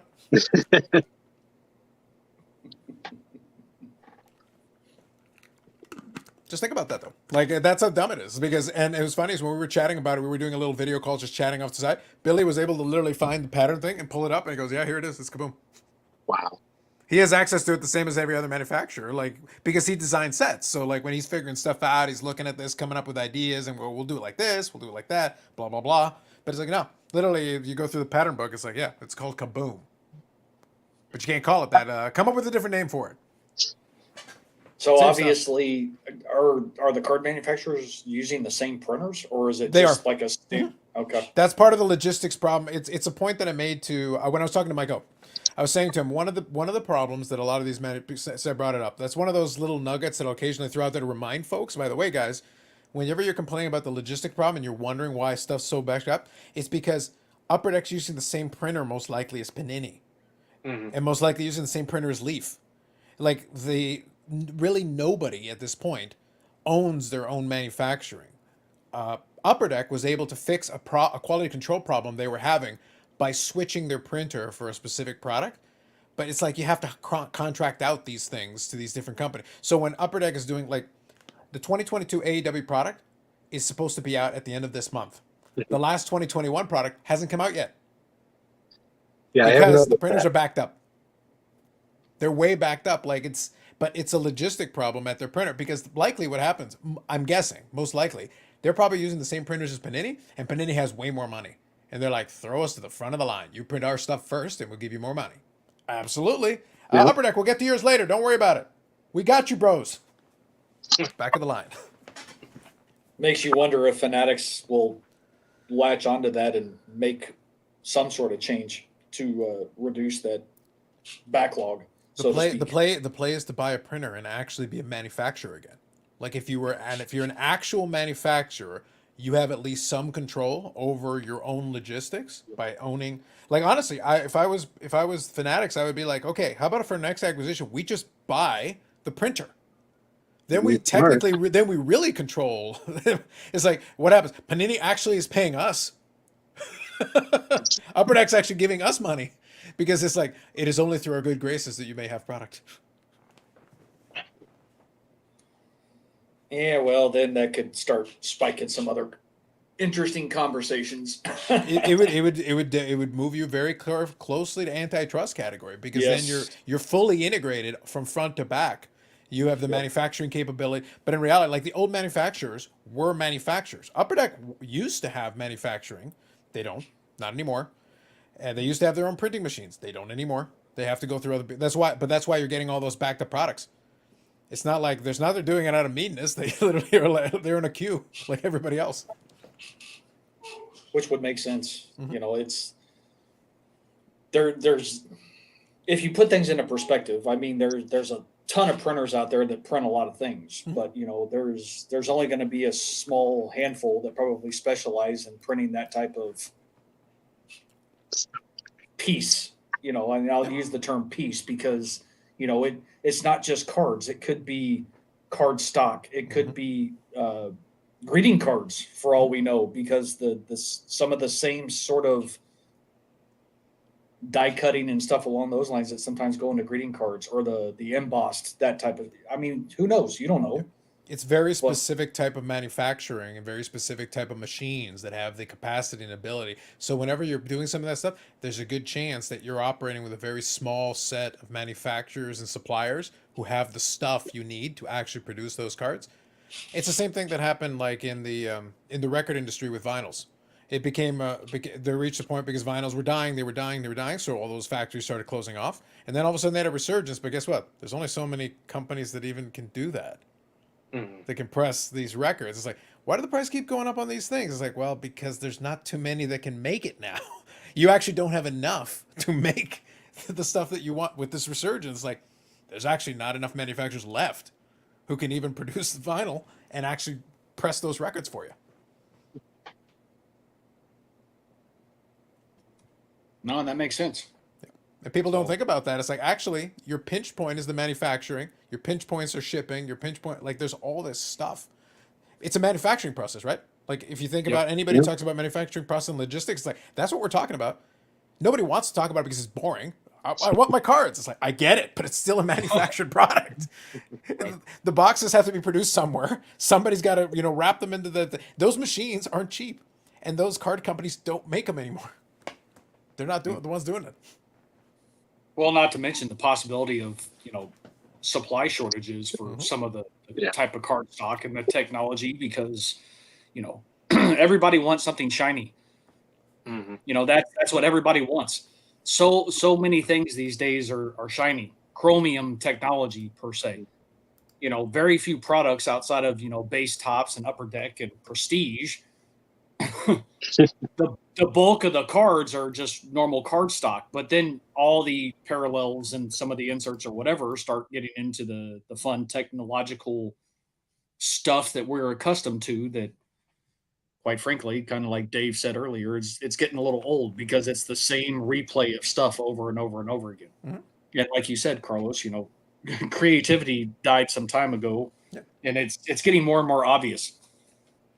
It's almost getting to where, when some of us looked forward to a product release and what they brought to the table as it pertained to, let's say just insert creativity or insert nomenclature creativity or whatever. Oh, so they told you about the new series. I was going to give you the heads up on that. The nomenclature parallels are going to be sick, bro. You're going to love it. It's going to be awesome. So should I sue now for copyright infringement? Since I think I know a guy. I'll send you a number. Good. But nobody looks, and I'm speaking for myself, I don't look forward to products being released anymore like I once did. Sure. The only thing that I'm looking forward to is if and when, it's not if and when, it's if Fanatics brings back Topps Chrome Football. Sure. Yep. Since they now own Topps, once they get the NFL license, Mhm. let's hope they're smart and they bring back Topps Chrome Football. I think they would. I would Yeah. hope so. I think for that and basketball, I think there is enough of a desire. The only thing that would be kind of interesting, and that's a little fun at those back page expense, would make me laugh though. I wanted to bring back football, but don't put etching on it. All of a sudden, off in the distance, he's like, ah, leave it for Prism only. Ah. As I get older, Dave, I become a more evil man. And I was already pretty evil man at one point. Like it's just getting worse. I'm refining it. It's distilling and it's just growing in potency. It's wonderful. Yeah, Topps Chrome Football. That's the only thing I'm looking forward to and hoping that they're smart enough to do it. Are you good with or without etching though, Steve? Or like you, as long as they give it to you, are you cool without the etching? I want it to go back to the way it used to be. Well, the tail end of it, the tail end of some of the Topps, tail end of some of the Chrome lately, like Topps gave up some of that, because Topps for baseball still makes Topps Finest and Chrome, obviously, but they gave up on the etching as a cost saving measure years ago. But etching is irrelevant. I want it to Dave, base write that down. refractors, inserts, and insert refractors. Go back to what it was before. Right. Forget all of these damn multicolored parallels, but we all know here that that's not what the people want. Well, I'd be more interested to see some sort of survey thrown out there and see how many people actually want the 65 different color parallels. I'll say you're gonna get that red shimmer, that purple shimmer, pink camo, all that crap. I think if you ran the survey though, I think what you would find is that nobody would say I want all those parallels, but they might say I actually really like this parallel or I like that parallel. They might have a couple of favorites amongst the big group of the different varieties, like maybe X factors. I'm just using an example, something like that. No, and that's for gold, red. Yeah, I'm a big atomic refractor guy. I'm a big fan of that. I like the cracked dice. To be honest, I prefer the matrix style one. I really like the matrix style atomic refractor. I was a big fan of that one. The prism refractor. They do something like that today. I would say like refer to like 97 or 98-ish in a lot of the series, and they would do it like it was like a matrix style where it would kind of move around. You know what I'm referring to, Dave and Steve? Yeah. So like, but it was the atomic refractor, and then they switched the atomic refractor pattern to more of a cracked ice design of what we would consider cracked ice today, which is still good. Like I'm not against it. I just really like that matrix style. I thought it was really cool the way it was done. Yeah, it reflected the light a lot different than what the cracked ice atomics do. But it's simplified a little bit. It's one of those in which you go all the way up to. So what was and everybody's gonna have to keep me honest because like 2002 introduced the black refractor. Yep. 2003 they carried on with the black refractor. 04. That's when they did the gold X fractors or whatever, like the box toppers. Yeah, I think. Yeah. I actually picked up one of those recently. I got a Favre, so I'll be getting that. It's a gold like X Factor, so I think it is 04. But then 05 they did the same thing. 06 they did the box topper red refractors, and then they did the blue refractors numbered to 50. So it's one of those in which if they introduce and add a little bit different flavor from time to time, most people are okay with that. But when they started doing the 10 and 12 variations, it just kind of became too much. I think though the problem is that you ran into, and this is something that I've argued for a while, is that we've actually gone too far, yes, but at the same time now it's out of necessity, because it's almost like because the idea is like if you tried today to release a circa 1989 Topps product with the same card stock and maybe do some basic insert, but use that old cardboard, that old cardboard. Most of the mass market would reject it. They go, what is this shit? Well, what do you want me to do with this? Well, Yeah. you can build a set. Who the hell builds a set? What kind of rainbow am I supposed to build? No, but like that would be in the minority. You run that survey, what you're going to find is most people are like, no, I refuse, because we've already come too far. The problem is, even some of the stuff, the patterns and stuff we talk about. Like I said, it was done. I was able to find one. So that's that's kind of the matrixy style Oh, yeah, atomic. yeah. So it's this guy. So these things I love. Yes. Absolutely, yeah. That's 97. So to me, this was my favorite type of atomic. You can have a lot of fun with it in terms of the colors and everything. You can play with the light a lot. So this is great stuff. But so this is, I think, 97. So this right here, they did it for a short period of time. Then they switched over to the cracked ice style, which again, the cracked ice style is fine. I don't have any issue with it, but I prefer this style a little bit myself. But the thing is, okay, so we were doing this in 1997 already. So now in 2022, 2023, what are you offering me? You want to try to go back to a straight refractor and you think that's going to fly? Yeah. Even if you do a couple of colors, you really think that would work? I think the market would reject it. They would reject your product out of hand. They'd be like, well, you guys aren't even trying. It would be the opposite. It's not even that you're not being creative. It's like, oh man, you guys aren't even trying. Where's my value? Where are my hits? Mhm. Because we got acclimated to hits. That's what actually wrecked the game use thing. And that's it's a discussion I had with Carvin forever ago. I said, the problem is the hobby gets inoculated. It's like your antibodies build up for like hits. So you've acquired it. Like now you need, in 1993, 1 refractor per box. Yeah. That was fine. Then it was like, okay, well, a couple per box. Okay, well, now you need some kind of a hit in every pack, because a pack that has all base is rejected. So it's no good. So you run into this base problem. It's like, but after a while, try presenting that to the market. And what you're going to find is a product that sits on the shelf and collects dust. And the manufacturer's going to be like, so, okay, so we're not going to make it again then. What's the point? One, it's also twofold. It's because nowadays a hit is anything that isn't base. Mhm. So a color parallel, anything along those lines, outside of a standard base insert, Mhm. anything that's a color variation or a parallel starts getting kind of put into the same bucket as a hit, which back in our day wouldn't fly. A hit is a jersey, patch, or autograph. That's a hit.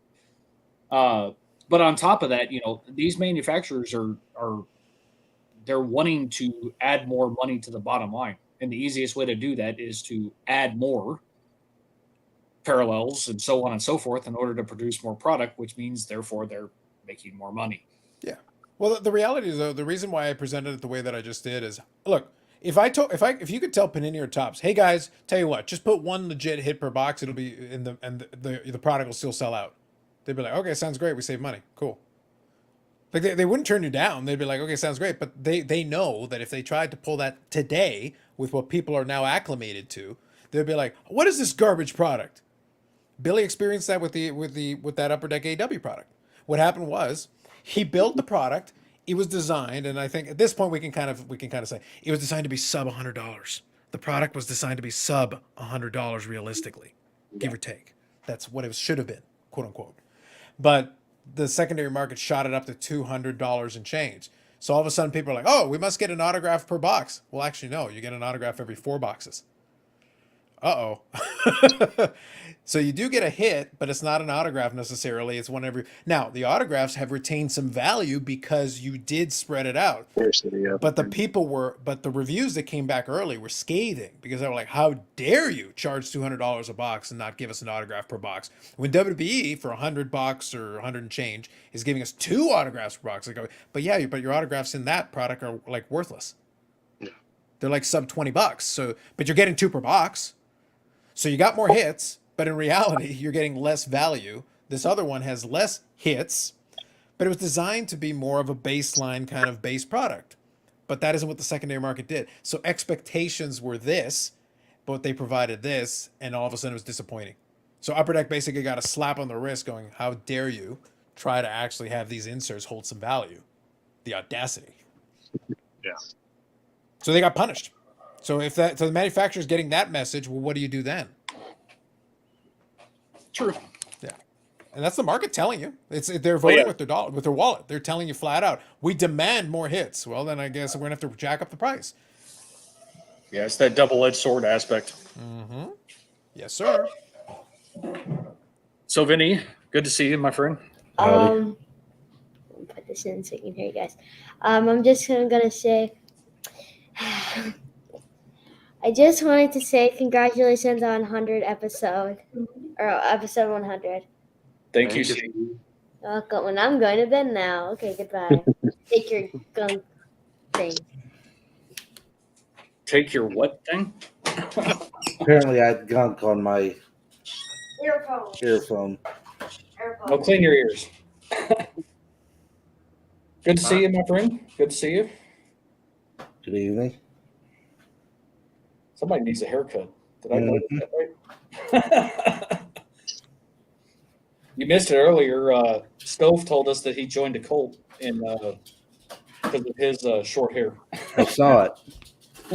Unfortunately, that cult started him talking sense, and I'm very scared for all of us. It was bizarre. I was like, I don't know what to do with this. Hey guys, I want to say congrats on 100. I gotta go help the wife with the baby. So, pleasure being on, guys. Thank you again for joining me. Neil. Hey, take care. The joys of young children. Oh. Something that we don't have to deal with. Well, 3 of the 4 of us don't have to deal with. At least not young children. Young as in like under 2. Yeah. All ours are pretty self-sufficient. So yeah. How you doing there, Vinny?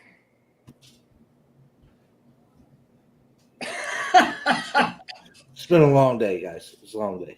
I know. That's why I reached out to you earlier to check on you.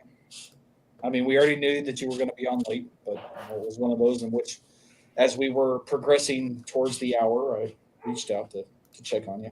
And then, lo and behold, a few minutes later, there you were. So, Like a phantom in the night, this is true. This is true. like a case hit. It's all about the case hit. I don't know if I'd go that far. But I'm player worn. Most Debatable. probably are. Debatable. Manufactured. Even worse. Yeah, even worse. Yeah. We'll have to have that. We'll have to hash out that conversation again at some point, Dave. Just all these top high end products. What's the top end? Is it Eminence for football? Is that the one that recently came out? That's like $30,000 a box. Is it Eminence? I believe so. Don't hold me to the name. Don't hold me Yeah. to the name, but that sounds right. $30,000 per pack. Mhm. Terrell Davis is in it. Mm. Great, fantastic, beautiful looking cards. Player worn. Help me understand.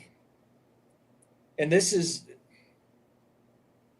I have my own opinions. You know, some of it I think Tracy had a lot of say in who was incorporated in products back when he was there at Panini. And Tracy being a big Denver fan, to a degree, I think he had some insight and some feedback in regards to who some of the Denver players would be in products. Maybe I'm wrong, but a part of me thinks that he'd been there long enough to where he had some sort of input, and which was great for a lot of years for me.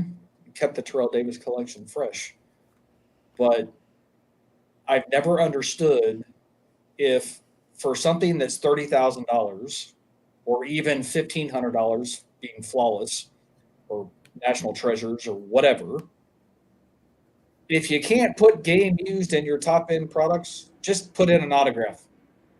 Leave the freaking memorabilia out of it. Just put in a damn autograph. On card. The fact that National Treasures is a sticker blows my mind too, but that's another topic of conversation. But 2021. Oh, go ahead. I'd never understood it. $30,000 a pack product, and you have player worn garbage in it. Now, I don't know if it's other players because let's face it, it's not like I look at for other players in that product. But, I can only speak for the player that I collect. But I'd be interested to see if there's other player worn stuff in a $30,000 a pack product.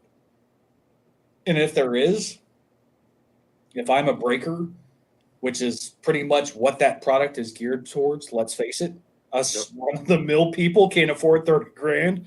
Just Dave. No.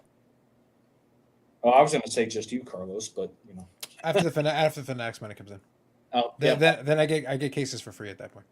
I forgot. You're still waiting for that to come in. I forgot. Well, it's going to be twofold, Steve. First, I get the Fanatics money, so I'll have money where I could afford it, but then I'm rich, so I don't have to pay for anything. The rules are when you're rich, you don't actually have to pay for anything. So first I get the money, and then I get free These shit. are facts. These are Then I get free shit. These are facts. Yeah. These are So the 30,000.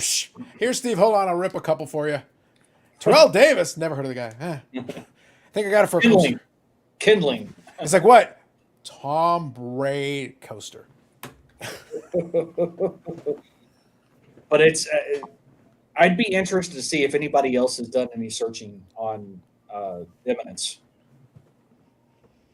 I do think a lot of those products have done it, but if they've done it, I think for kind of the reason that we were just talking about a couple of minutes ago, was that, well, first of all, people let them get away with it, like, and that's true, that's true. Yeah, and by the way, that's at all levels now. Like, obviously, that's the most extreme level, but I'll give you a lower tier example.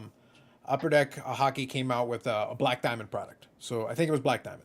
And in the Black Diamond product, you've got Medano's in the rotation because Lord knows somebody over there hates me. So they went and put some Medano cards in there. But the one Medano card, you can get it dirt cheap, realists, and deservedly so, because they'll make it like it's this patch card. It's literally a manufactured patch. It says right on it. It's clear as day. It's a manufactured patch. And it's like some of them look okay, but it's like, dude, you literally just made a patch and slapped it on there and put Medano on the side, and it's like, I don't care about this. Like, why? It's like you could have just hired somebody to go grab something. Yeah, just slap a patch on there. Like, what difference does it make? Just a rando patch that you slapped on the card. So it's like, no, dude, I won't give you more than like $10 for that. What's the point? Right. Well, and I get it. For those of us who have been around long enough, and I'm speaking for the collective here because we've been collectors for combined, the four of us, probably over 100 years combined. Probably about right. It's probably pretty close. Yeah. We all understand how expensive game used jerseys are. Game used jerseys are not cheap for anybody to purchase. Yeah. Whether it be a fan, a collector, a card manufacturer, they're not cheap. So we can understand, wanting to see how far you can take that one jersey piece through multiple products. You want to get the most bang for your buck.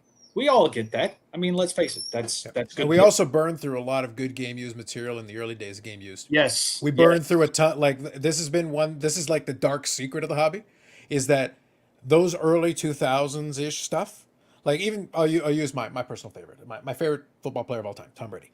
A lot of his game used shit from earlier in his career got consumed already.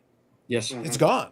So it makes the future ones more expensive by virtue of nothing else than you already burned through it, and you probably threw it into this jersey card thing out of 1,000, and it's all game used, by the way.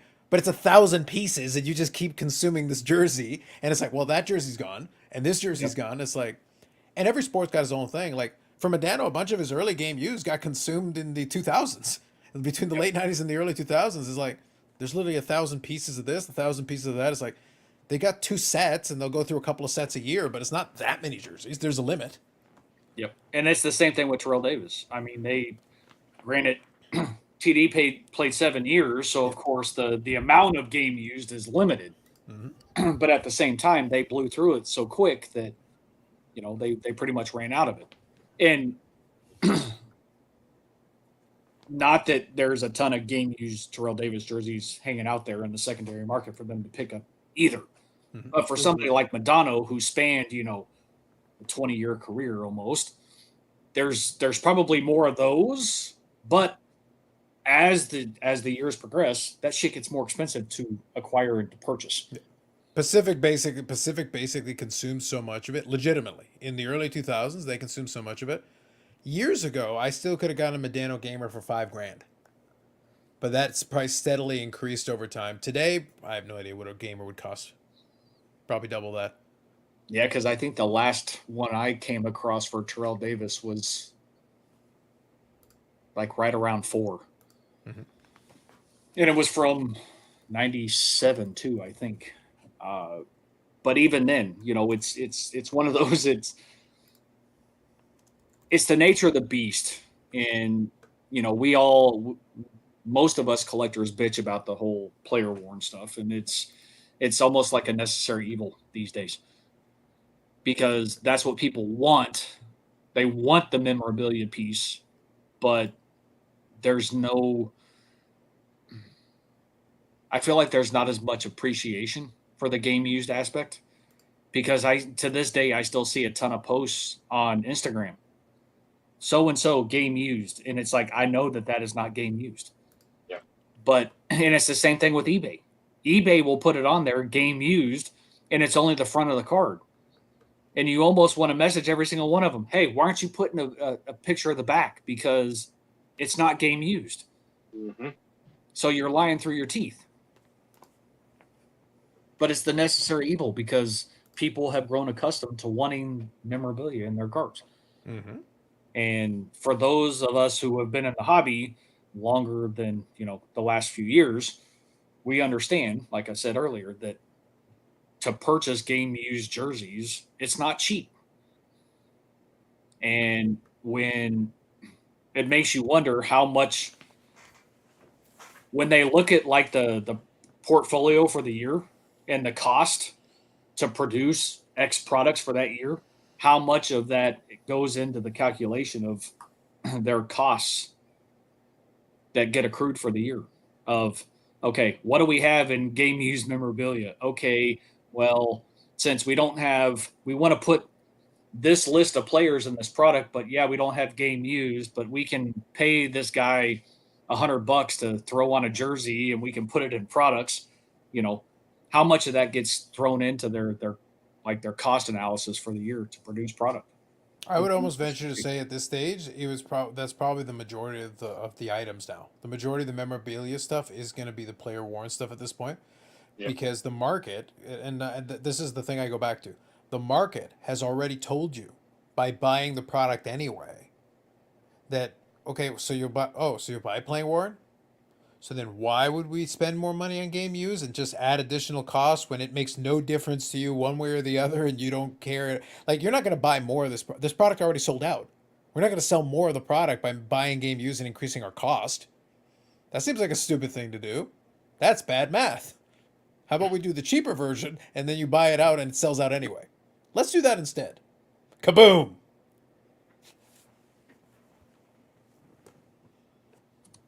No, and that's valid.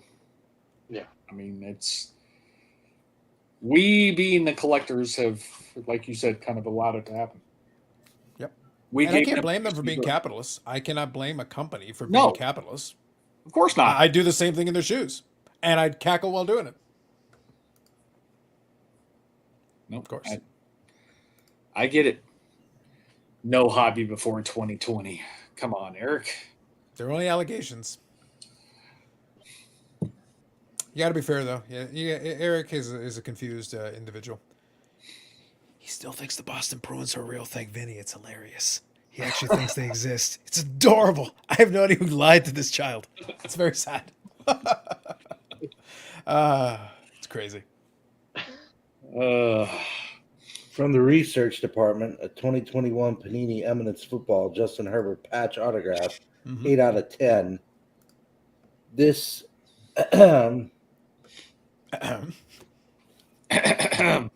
new glasses, so still getting used to them. The enclosed player and used material and autographs are guaranteed by Panini America for only $79.95, $7,995. Use bifocals, old man. Yeah. That's cheap. But being 10 cards per but pack. being One. rookie, but being rookie year, we would Yeah. expect it to be player worn. This is true. So we'll have to research further on someone not Yeah, so. look for Tom Brady. Look. I'd also for, be interested like in completed sales. Like if you've got a completed sale on what they end up selling for, that would be very interesting. Because like I said, depending on if you, I venture to say we're going to see a fair number of decent high value sales, which again says the marketplace. Look, it's a combination of the guys with a lot of money may not be doing their research. That's what everybody always points to. But there's also ones who did the research and just decided they don't care. Mm-hmm. Like, and that's kind of the Carvin argument, because Carvin and I, when we had that conversation, he said that he designs the cards for the aesthetic. So it goes almost to that manufactured patch thing where, like, look, if it looks pretty and people are willing to buy it and pay good money for it, then they've made a decision. They've decided that it wasn't the game used element they bought it for, it was the whole aesthetic with the nice patch to maybe go along with the autograph, and you decided. But effectively, what you did, and another example that I'd give you, and Dave, I think you know this one. So you remember when National Treasures did his brief foray? Panini was in hockey. They did that brief foray. There was that one series where they had an on-card autograph, yes, but on the side of it was like a metal medallion of a Stanley Cup. Yes. The name of the insert escapes me, but they're very nice looking. They are very attractive and exceedingly expensive. But if you really break it down, what it really is an on-card autograph. Yeah. With a metal medallion. There's no game used anything. It's an on-card autograph that would, if I didn't have a metal medallion on the side of the damn thing, even if I number it out of 10, which a lot of those were numbered out of 10, it would be like $80. And because it has a little metal medallion, it looks nice and everything, it's National Treasures. I think there's a guy who has one that I think he's been asking for $1,000. And based on the market, he's not insane. Like, No. based on the sale of the other ones in the same set and set builders and stuff, maybe he's in the ballpark. You know, maybe you can negotiate it down a little bit, but not like to a couple of $100 where I would like to be traditionally. But it's like he's not crazy, but at the same time, it's like it's literally just an on-card autograph. All you're doing is selling me an aesthetic. So when you're looking at those manufactured patches, all we're doing is selling an aesthetic. That's it. It's the look. I was gonna say, Yep. That and like the diamond, the ruby, the sapphire. Yeah. And they're manufactured diamonds. They're like very, very inexpensive. Like you could get those things. They're like a dime a dozen. They're cheap. But then they're in a high-end product and it's supposed to add this prestige to it. It's like, is it a real diamond? Yeah. It's a manufactured diamond. Like they can get their hands on a ton of that stuff. Yeah, I just don't think the printing technology, again, that's what Jeff had said that time. Because that was one thing I brought up to him. I said, why'd you go away from like the technology based inserts that made Pacific what it was, what we loved about it? Because it wasn't just the same stuff you saw. I mean, they pushed the envelope in every conceivable way. All the die cuts, the acetate.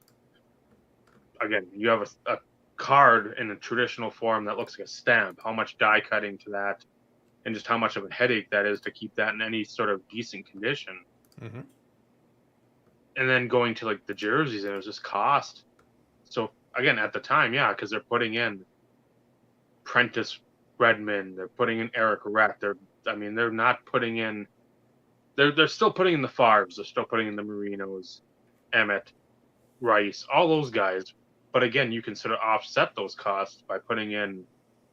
Well, he got in a game. Spurgeon Wynn got in a game, so he's going in the set. Mm-hmm. It's like, but now that should start turning back. But like you said, it doesn't matter. Nobody cares enough anymore to look at like a sell sheet, what a sell sheet used to be. Mm-hmm. Yep. That's just like, does it have Burrow? Does it have Brady autos? Is there whoever you're looking for? Does it have hot rookies? Yep, I'll buy it. I don't care. Mm-hmm. And it's just blind faith that Panini or anyone else in any sport is going to put out the best product they could instead of just putting out a rehash. We got some stickers of Burrow. We got some Gordie Howe stickers. We got some whatever. We'll put them in there. Who cares? What's like you said? They're buying it up. They don't care. Nobody cares. Yep. So in that sense, the consumer is getting what they deserve. yes, Like 100%. so it's one of those things where like I you've seen enough, Dave, to know that that's one of the things that I like to do with the live stream, where I'll read somebody in the chat get righteously indignant about this, and I'll do all but $1 million man cackle at them and go, "This is as much your fault as anybody else's. Yeah. You're complaining to me, but at the same time, you bought it." Yep. So I mean, just how painfully tedious, and then you want to sleeve it up. PSA 4, there you are. Mm-hmm. Yep. But again, something different. But that's the thing. Like, so if you as the consumer are rewarding the manufacturer, and you can reward them in a couple different ways. You could be like, well, I don't buy those boxes. Cool. Do you participate in breaks? Because those same breakers you complain about, so a lot of them are successful on the back of being able to successfully break this product. That's why I left. But the thing is, like, the market has proven this to you over and over again. So, and this I'm going to say calmly. On my show, I'll do it a little more animated because I like to really poke fun at the chat when it happens. Good evening, Maximus Bombardicle. Almost. I wish it was Friday right now. But I do like kind of throwing it back in their face and be like, well, you complain about it, but the best trick the hobby devil ever pulled was listening to the collector. They'll listen to you, and then they'll look at what you actually do and realize that what you say doesn't matter. Mm-hmm. And as soon as they realize that, the game was over. Because what happens? Well, the Ken Goldens of the world are still very successful. They made a lot of money. The Backyard Breaker guys, they do this, that, and the other thing. Oh man, it's like that's going to get them gone from the community. Nope. They got plenty of viewers. They make plenty of money. And then now Fanatics is kind of endorsing them indirectly as well. So the system works. Yeah. That complain about a Michael Jordan deal gone wrong and turns around, even though it shouldn't. If I'm the other person, I say, you know what? Fuck you. Tag, you're it. Yep. But that's why I said, like, when I had fun with the tag thing, I made fun of it as I'm apt to do, but at the same time I did put in the caveat. I said there is no reason to believe this couldn't be successful because HGA was literally successful on the back of nothing. Mm-hmm. It had its run. Like now it's obviously on the way out because they screwed up enough times. But the point was there was a moment in time where people would literally get in a queue and try really hard to get into a queue to submit cards to this company that had no background or history in authentication on the back of nothing. They ran as fast as they could to give them their money. Yeah. So I'm like, well, this is what you deserve. This is yours. Own it. It belongs to you. What are you crying to me about? So when I did that video, I could have been a lot more incendiary if I really wanted to be, because Lord knows I can be. But I said, no, my warning to you is simply this. I wouldn't want to be on the front of the line. No. If you want to try them after some other folks have tried them and you've let it run through its paces and you've seen how it turns out, great. Fine. Your money, do whatever you want. My only suggestion was to pay a little bit of attention and just wait. Yeah. Give it a little bit of leeway. And the challenge that I have, and this is where I'm curious, back when HGA was out there, they asked Ken Golden if he would put any HGA stuff in his Golden auction. And he said at the time, well, they're too new. I would want to wait a couple of years. I'm paraphrasing, but that's basically what he said. I would want to wait a couple of years before I did it. I'll be curious if Tag is able to get under Golden auctions if they slab anything of value. If Ken Golden's being consistent, he should be like, well, I can't put any tags in my auction for a couple of years. A couple of years from now, they're still around. They're still doing well. Okay. But until then, no. eBay will sell whatever. Doesn't matter.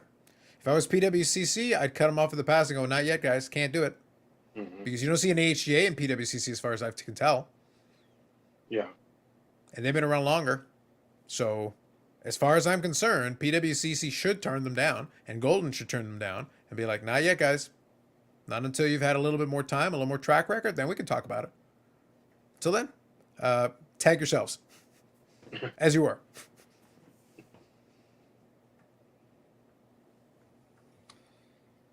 Yeah. Interesting to say the least across the board. But the hobby proves this over and over again. It plays into in this conversation and everything else. That's why Eric was making the joke about my rule number. My rule number one is that people are idiots. That's my rule number one. Everything is explained by rule number. My rule number two. See rule number one. It covers it. Like the backyard breakers. See rule number one. Ken Golden still being after all these years. See the rule number one. Tag you're it. See rule number one. HGA rule number one. Like I don't have to deviate. I don't even have to go to rule number two. Yep. No, the tolerance level in this space is definitely a lot higher than what it once was, which amazes me. But then again, like you said, Carlos, refer to rule number one. History will back me on this. It is proven to be true over time. And in this case, if we even before the dawn of the hobby in 2019, even in ye olden days, this was still valid. This was valid in the 90s. This was valid in the boom in the 80s and the 90s was fueled by stupidity just as much as today. In those days, we didn't have social media. So I'll admit people were behind the eight ball. I understand.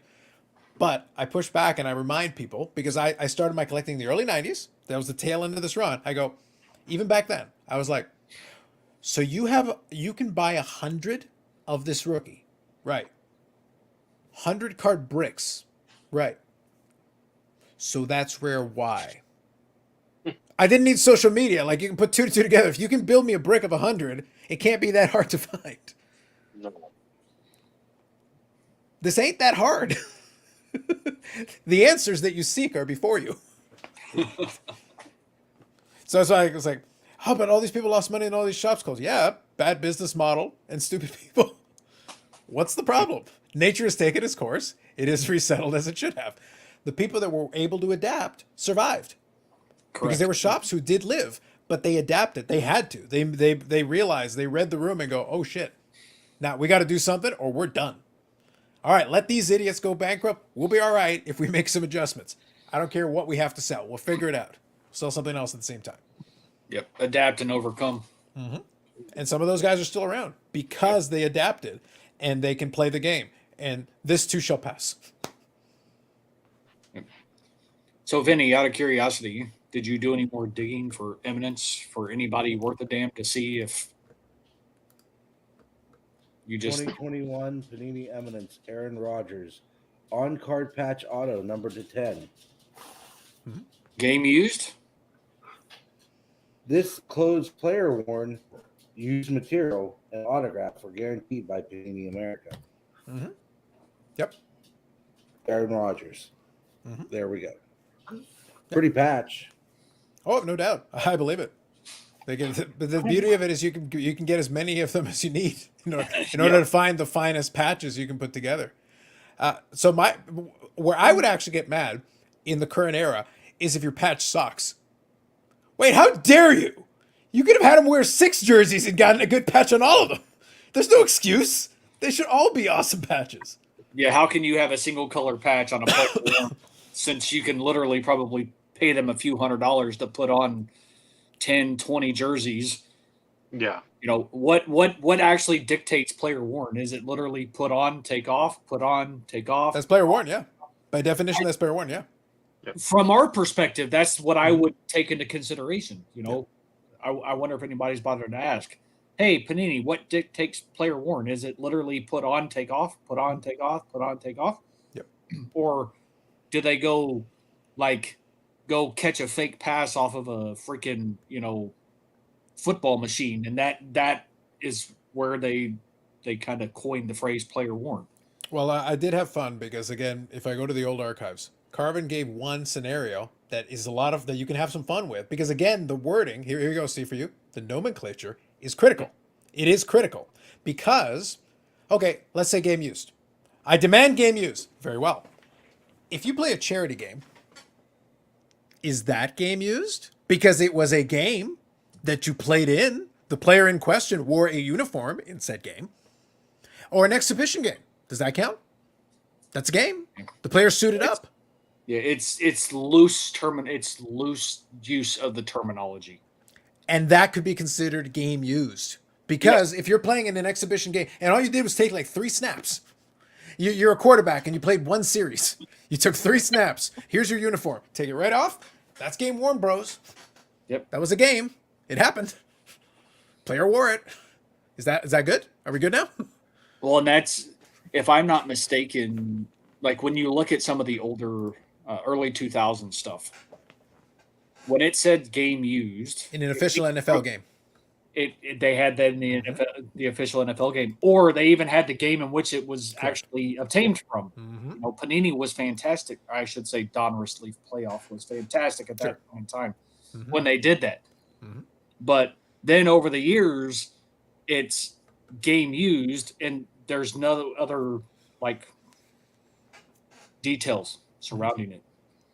Game used, but not from any specific game, whatever. I mean, they've started playing around with that verbiage so much that it's almost so vague that who knows? For all we know, it could have been a game used jersey, but because they've done it so much, they end up putting it player worn. It makes more sense for them to cover their bases, to keep the back as generic as is humanly possible, to cover almost every conceivable scenario. And that way, technically, they're never wrong. Correct. Yep. So it's like, it's the best of all worlds. It's like, actually, that was a game used piece that you happened to get. Congratulations. but the back isn't going to say anything special about it. It's like, yeah, you happen to luck out. That one happens to be a game used. Congrats. We happen to have some extra laying around. Yep. Pretty much. But it is what it is. But you know, I circle back to what you said before, though. I mean, the only people that can be blamed for this to continue to be allowed is the collector base. Mm-hmm. Let's face it. So, You know, the collecting community? yes, Dave. Look at this guy. Look at this guy being all pro on episode 100. See that segue? Did you see that segue? I saw that segue.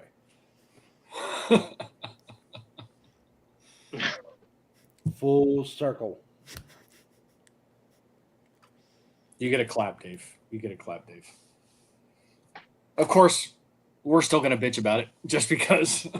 Well, that would be unofficial rule number 3, Steve. Thou shall bitch about this.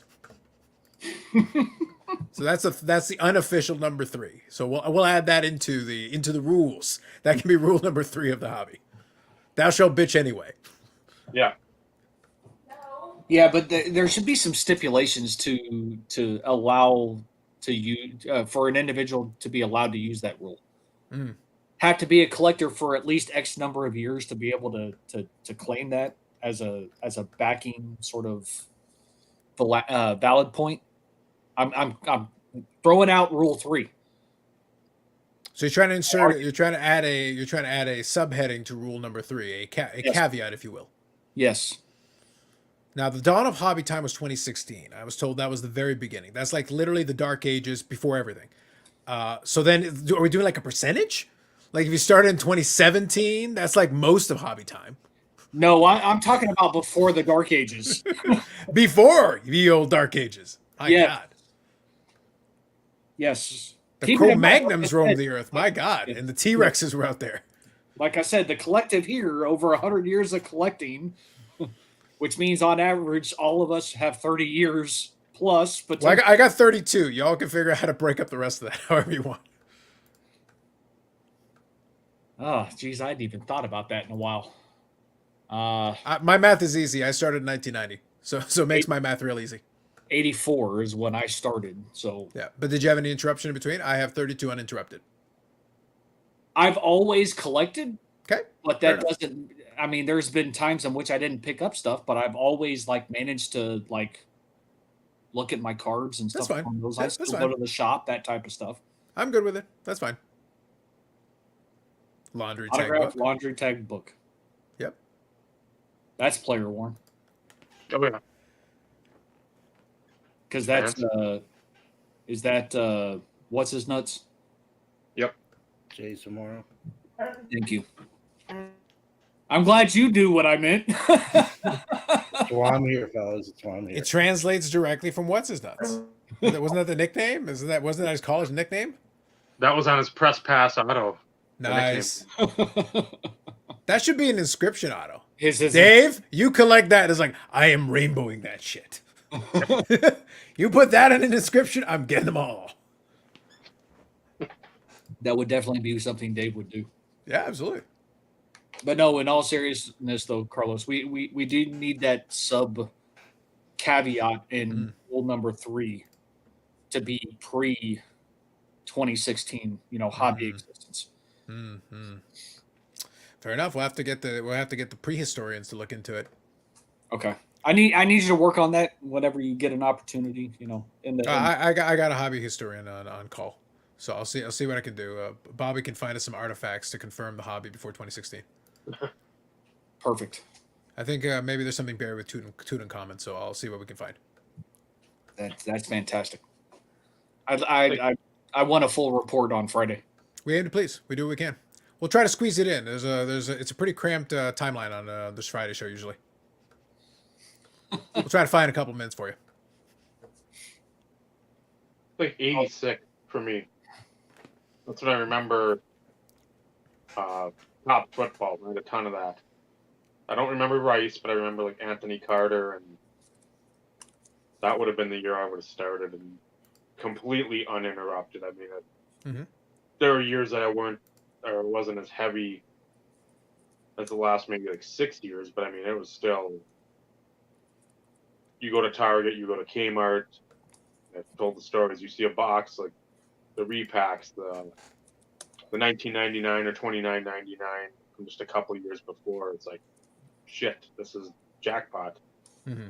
Pick it up there, and then it's like you go through maybe a lull of a month or so. It's like, okay, I pick a pack up here, it's middle of summer, whatever, and then all of a sudden you do see that like end of August. It's like, oh, then bam. I mean, just like jumping in feet first all over again, just pedal to the metal. But well, it's between you and me, Dave. That's already 68 years. So, Steve, if you're going with 84, then it's 38. Yeah. That's 38 for me. Yeah. So, yeah, that's already comfortably over 100. We haven't even counted Vinny yet. And he's in the 30-year range too. Yeah. So overall, this panel in terms of collecting, 37 million years. We're ancient. We are pre-Cro-Magnon. Yeah, I was sniping T-Rex before it was cool.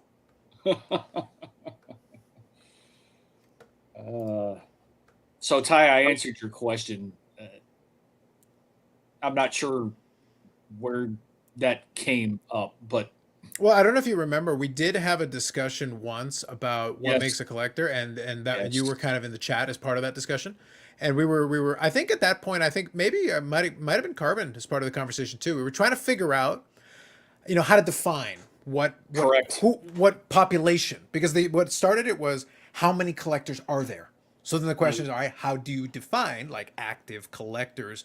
And it's murky. Like to me, it's like, look, if you're really participating in it, I don't think you have to buy stuff all the time. That's not necessary. But like if you're engaged, I think that's still valid. To me, that's fine. And if somebody goes out and buys a blaster every month or so, like for them, maybe that's what their budget can fit. Yeah, that's legit to me. That's fine. I have no issue with that. Whatever. Cool. Well, see, and that's the issue. It has to be looked at almost on an individual basis because, some people don't have the dispensable income to be able to spend $50 a month or agreed $30 a month. That's a pretty card. Those are good. Be right back. But if I'm not mistaken, though, Carlos, I think the reason why that came up in conversation is because there were other individuals. Yeah, that's an atomic. I like when they put the pattern on the back too, which I thought was a good touch. I always thought, and is that embossed as well? Yes. Yeah, I can kind of make that out. Yeah. So when they do all that stuff, they got a pattern on the back. It's embossed. It's got a lot of fun stuff going on. I think, Dave, this will be kind of interesting. This is something I threw out on a Mike O video. You know how Topps is doing all the flashbacks for the Montgomery Club and whatever? Yep. This year's flashback was 95. That means next year would be 96. So we may get the 3-tiered thing. We may get the 3-tier with the bronze, silver, and gold. Which should be kind of cool. I think that'd be kind of fun. I love the 96 finest set for baseball. I thought it was really great. So for me, if you're going to do an homage to 96, I'd love to get a couple of sodas from that. I think that'd Yeah. be fun. That'd be fun. So I think that'd be kind of cool. Finest flashbacks. All that isn't that purchased directly through Tops? Montgomery. Yeah. Yeah, Montgomery. So they're not going to be cheap, just to be clear, but they do look pretty cool, and they are staying pretty honest to the original. So I give them props for that.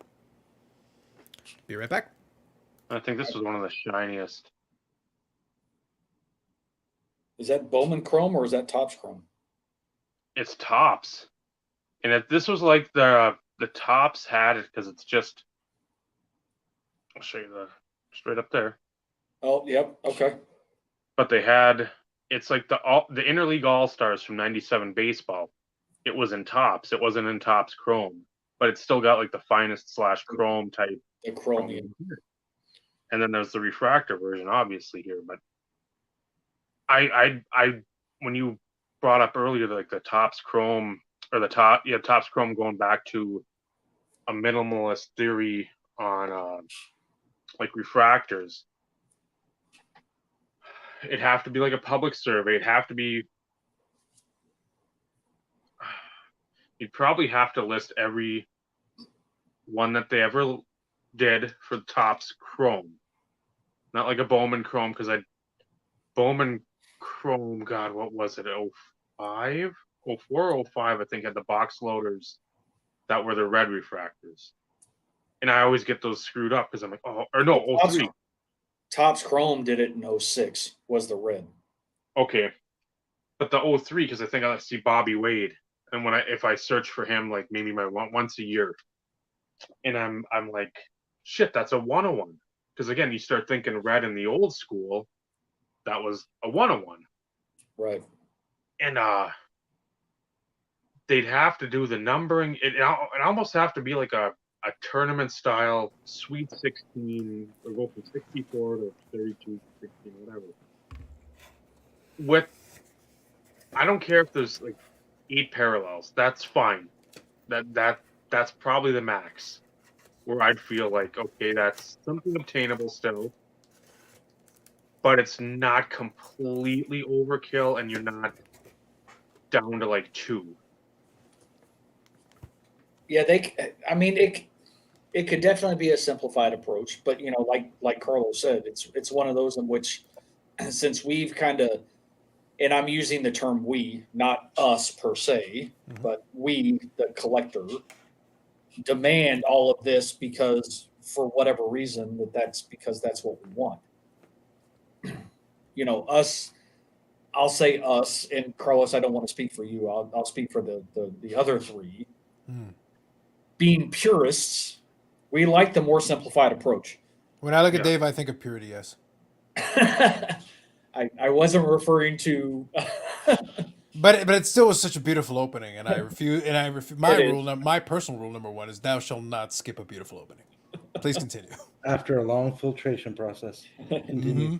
But to a degree, you're another lover of the '90s cards. I mean, you're not far from the appreciation like we are, and Allegations.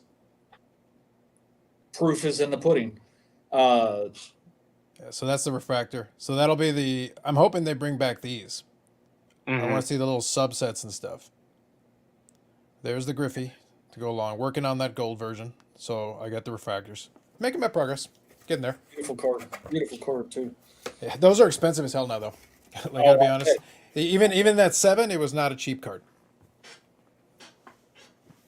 Yep, absolutely. Sterling, yep. They got some good subsets in the basketball as well. And they used my favorite version of the Atomic with the little matrix foil that we talked about. Yeah, '97 Stadium Club also did it in their Atomics. Yep. That's why I say that was a personal favorite. I do agree with you in principle, though. I think a simplistic approach, I'm not going to complain about it. That's why I say, for me, I'm hoping that the Montgomery Club thing next year is the 96, because obviously I'm a big fan of the 96. I don't mind the 95. I like the 94 and the 93, and those are good. But the 96 is when they did do the tiers, and I thought that was really neat. It gave you the chance to go with the subsets. It gave you a chance to go with the different colors, and you could do that if you wanted to, and gave you multiple ways to pursue it. I'm literally only doing the gold refractors. That's all I'm doing, which already is a challenge in and of itself. I think that's 46 cards, including the checklist, the vaunted checklist. So they've got one of those as well. Which But- you may never see. Well, there was one on eBay. I didn't have my snipe set up properly. I had a chance. Rave review, yep.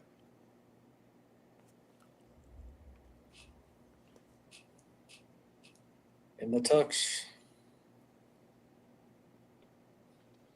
But I think the issue really came down to that notion of the average collector just became too acclimated to it. They at this point they would be bored unless you like spoon feed them. Again, Panini has overkilled it with the amount of parallels, but the expectation now is you can't go all the way back. To borrow Dave's favorite, we cannot close Pandora's box. It has already been opened. It is done. So you can't scale all the way back. You might be able to find like a happy medium, because even with the Montgomery Club thing where they did the '93 variant a couple of years ago, they didn't just do one refractor per box like the original.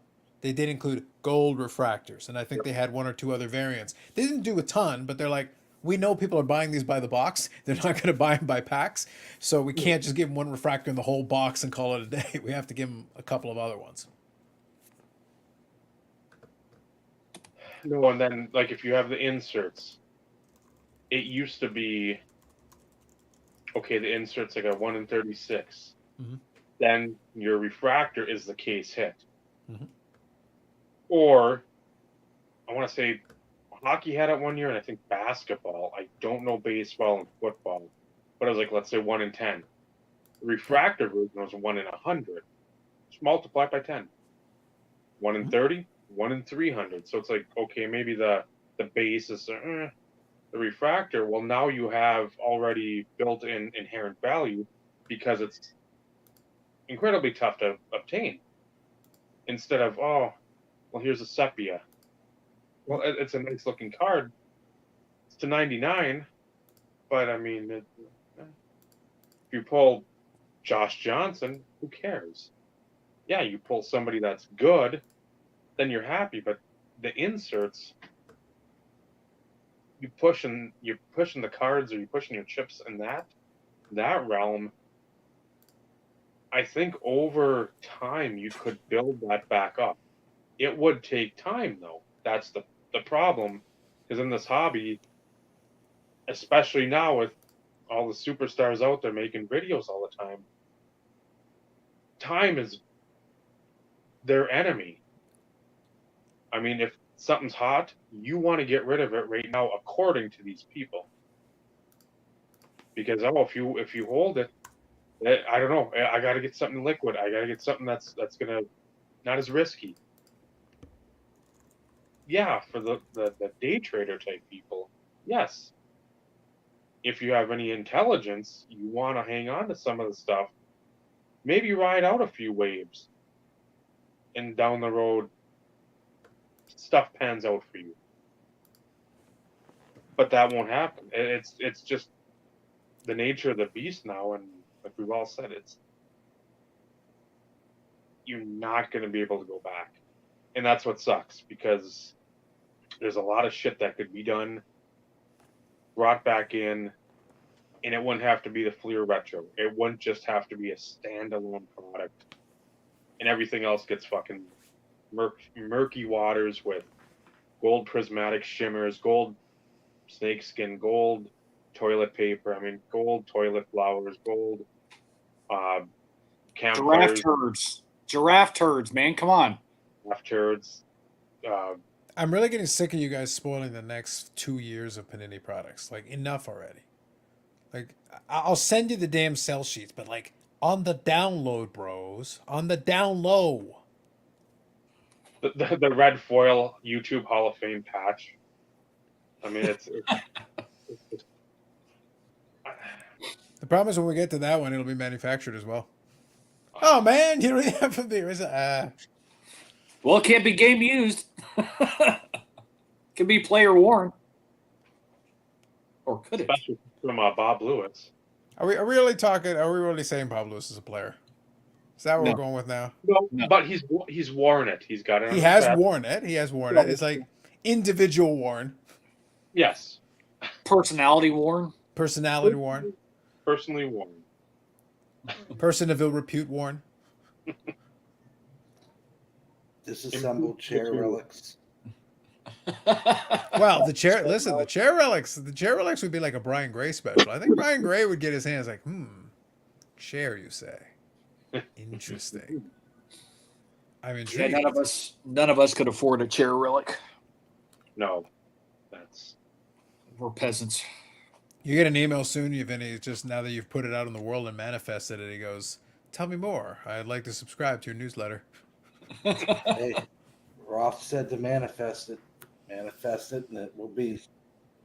How could he be wrong?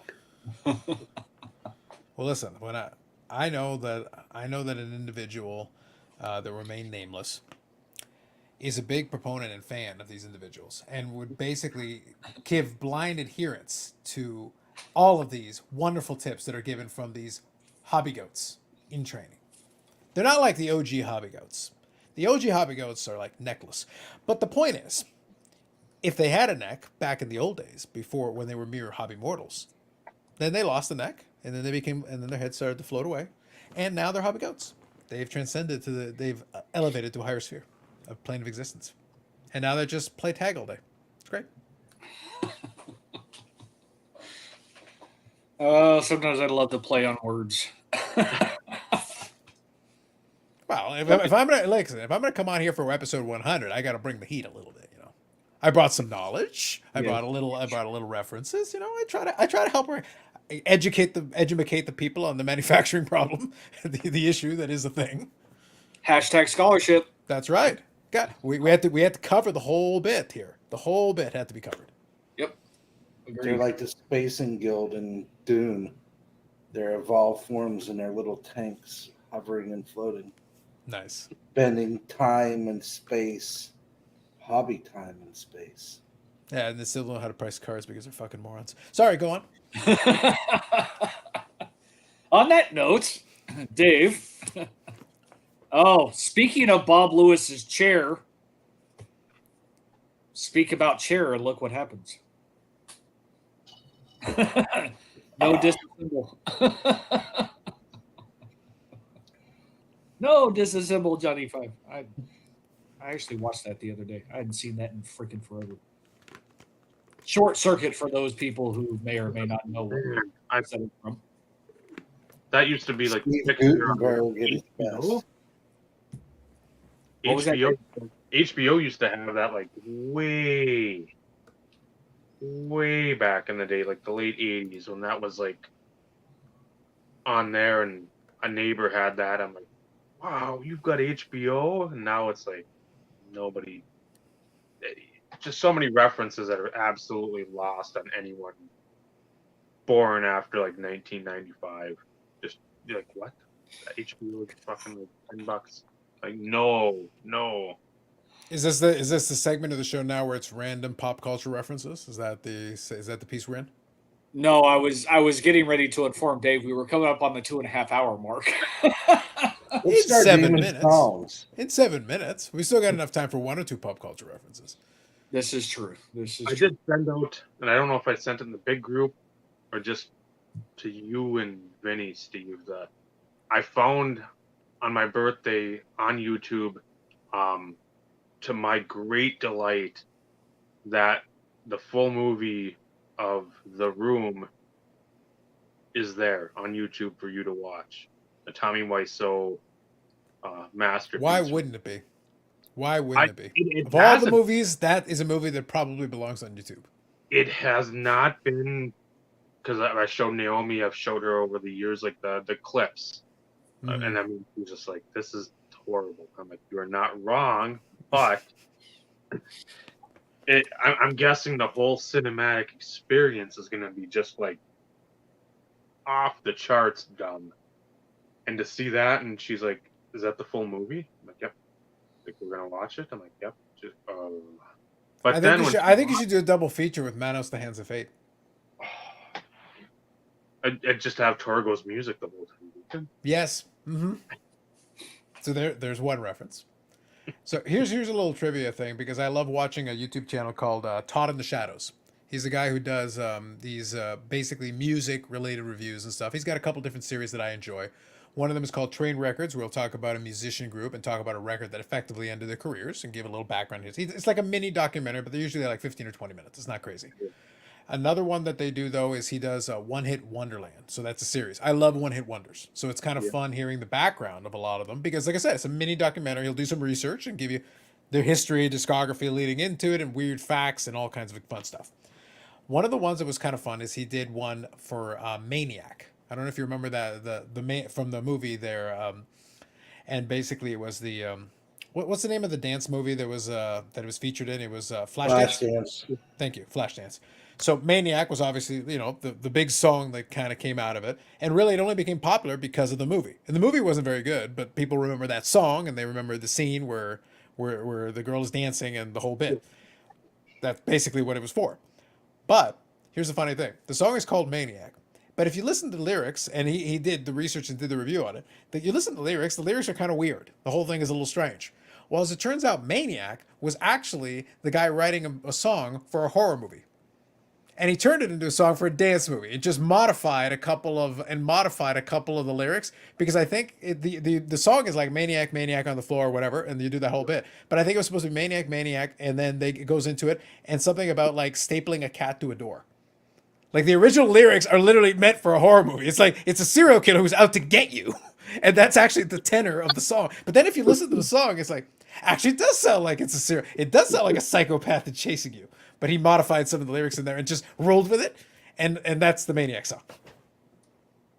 Yeah, they would have to figure out a way though to slow it down or something because when I think of horror flick, I don't think of like a fast paced type song. I know, but it was this weird thing that what I'll do is I'll send you guys a link. I recommend checking out the episode he did on it to give the background, and he also showed some music video the guy did in that because again he was a one hit wonder, but he showed some stuff, really weird stuff, but it's very entertaining. It's surprisingly entertaining and some fun factoids. It's some random stuff thrown in there, but it's good, well researched. I got a kick out of it. Interesting. I like the I think Cine Massacre. Yeah, that's the one that Angry Video Game Nerd started. I've subscribed to him for I don't know how many years. Yep. He was one of the OGs. Like he really got the ball rolling on making that a viable thing back in the day when YouTube shows was not really a thing. Yes. So yes, if you have not watched The Room with Tommy Wiseau, oh my God, it's I think like an hour, hour and 20 minutes, somewhere in there. And it'll only feel like 16. Do yourself a favor and watch. It just That's a favor? Are we sure we're not back to Maniac? Yeah. Are you sure the one from the original version of the OG version of the song isn't the one making you watch The Room? Pretty sure. You say so, man. It's no man knows the hands of fate is all I'm saying. Well, I know this, but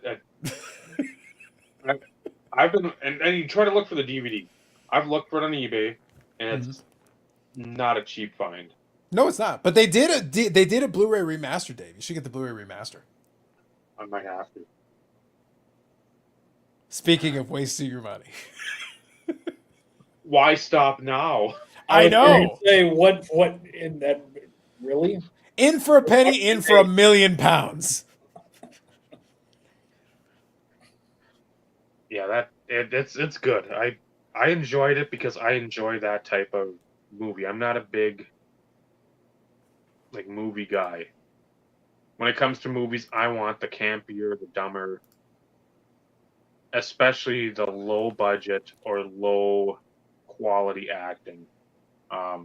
You really should just do like a Mystery Science Theater 3000 thing with Naomi then. It's like 3/4 of the damn movies. Oh God. You want a good Carlos Sr. trivia piece though, Steve? Here's one based on Mystery Science Theater 3000. One of the ones they did was called Santa Claus versus the Martians. Again, another shitty movie. They're all shitty. But I think that one's from the 60s. I want to say that one's from the 60s that movie came out. Yep, late 60s. Thereabouts, yeah. So, and it's exactly what it sounds like. It's Santa Claus versus Martians. It's just pseudo sci-fi garbage.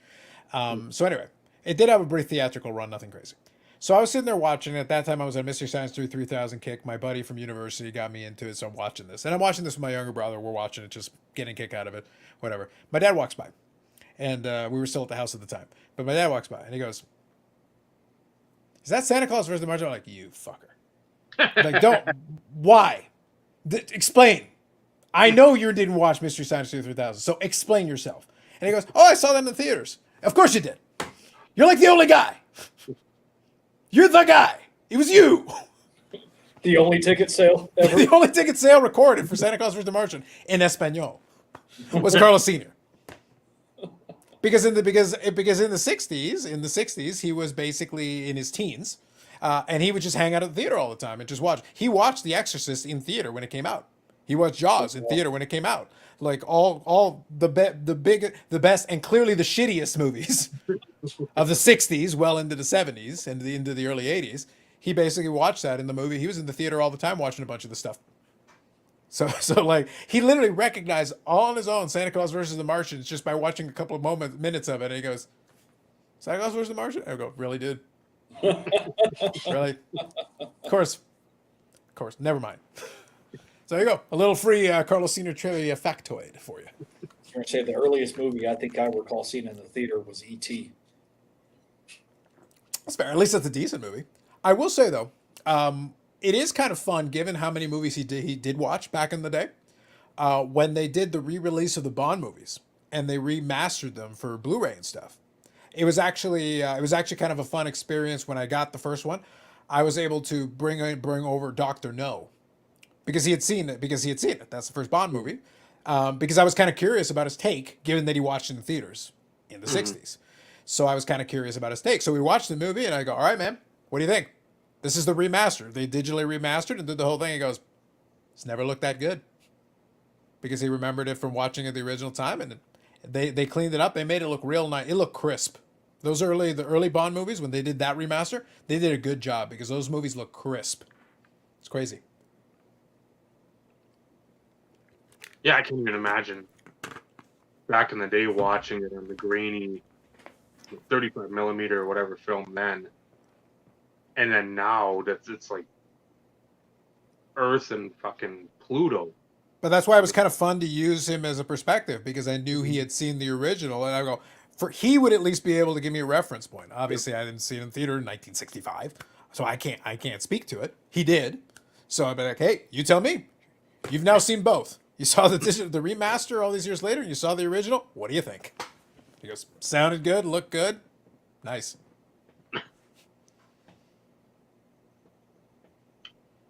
So yes, watch The Room. Go back. Should we? Okay, I have a question.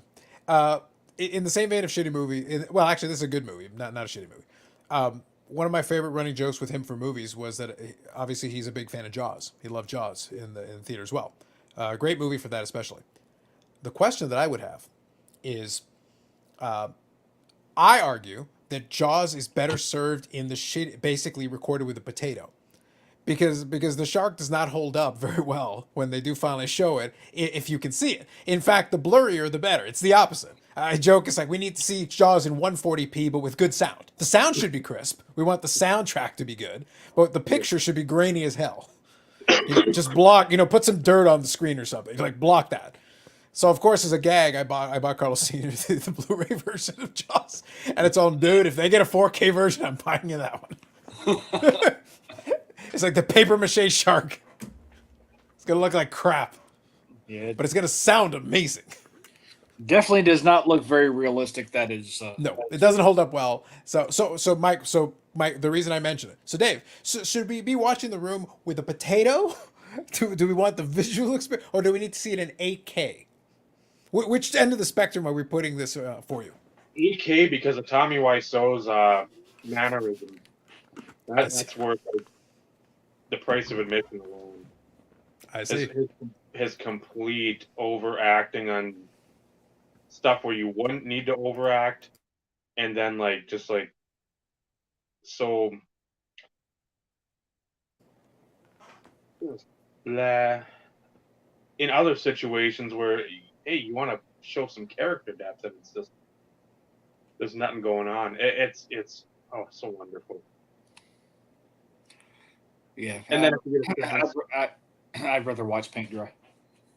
and if you get a chance, like the Birdnado, and then what's the other one? Did you say Birdnado? Or do you mean Sharknado? No, or Birdemic. Okay, I was gonna say like we're blending we're getting a little Sharknado, some birds. Like what are we doing over here? Those were pretty bad too.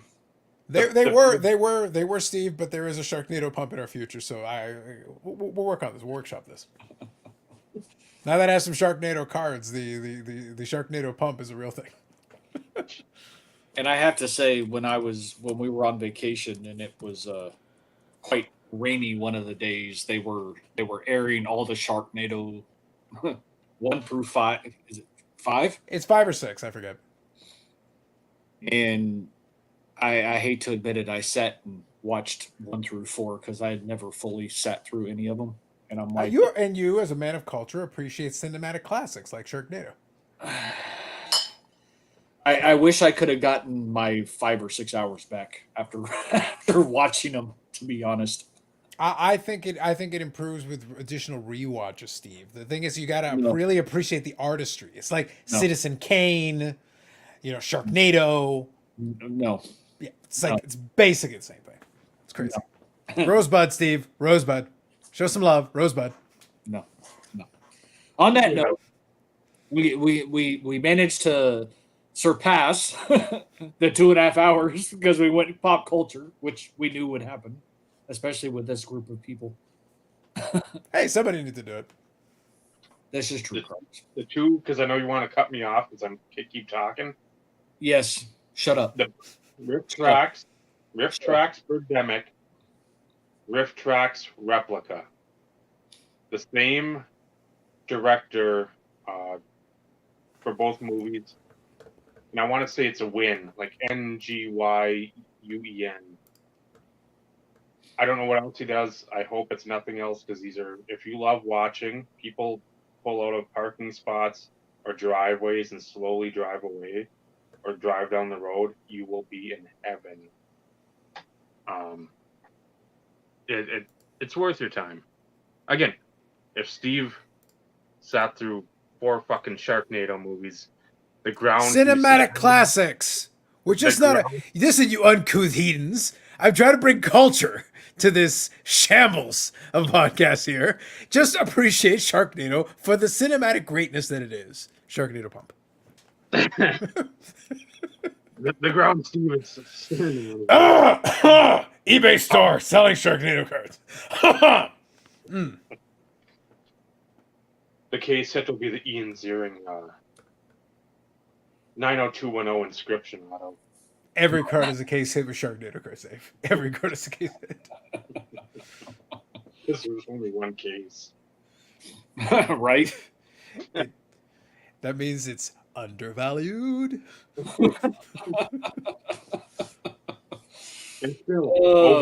Shit. Rule number 1 says I can sell the shit. I can get it over. And I will, goddammit. Listen, I've sold subscriptions to a join button where I offer nothing. I can do it. I believe in me. Yeah.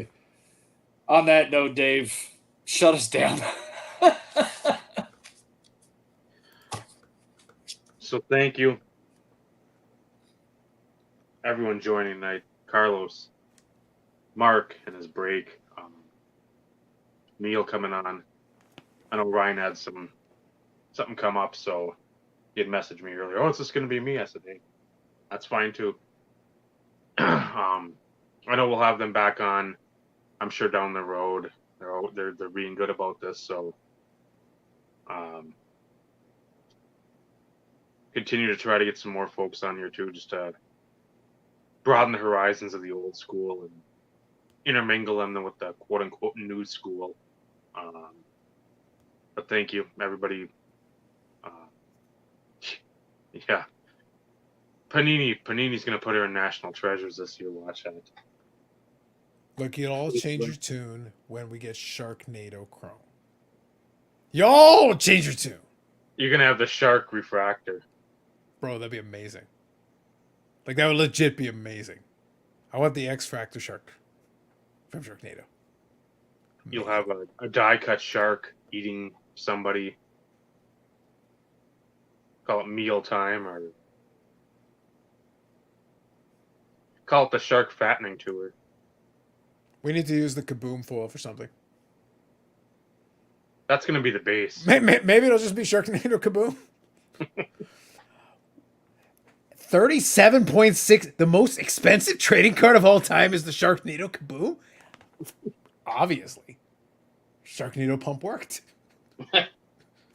I told y'all. Do your thing, Dave. And you already went through the payment options, so you don't necessarily have to do it again. I'm just letting you know.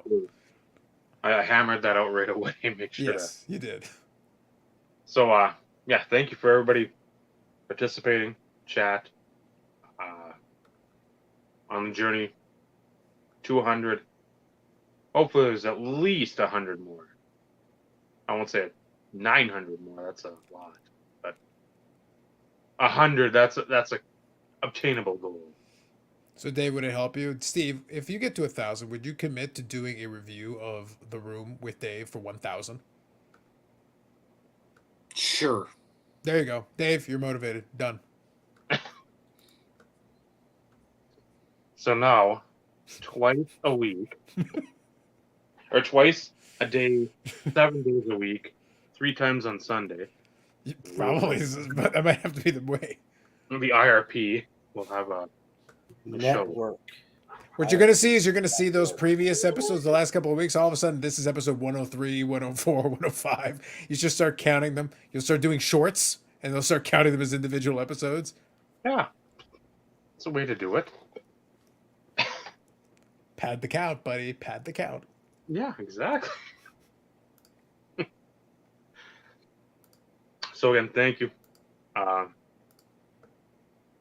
Let's just tune into next Tuesday, but there might be something before that. So apropos with the discussion, to pad it towards 1,000. So look out Thursday. Tentatively have something set up for like a football preview. Just because that's our bread and butter. Are you counting that as 101? Yes. Yes. There you go. Nice. And then Thursday, the after show will be 102.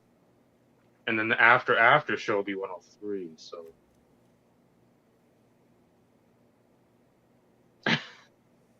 Episode 106, Dogs Barking. no. Your dogs don't bark, Vinny. Come on now.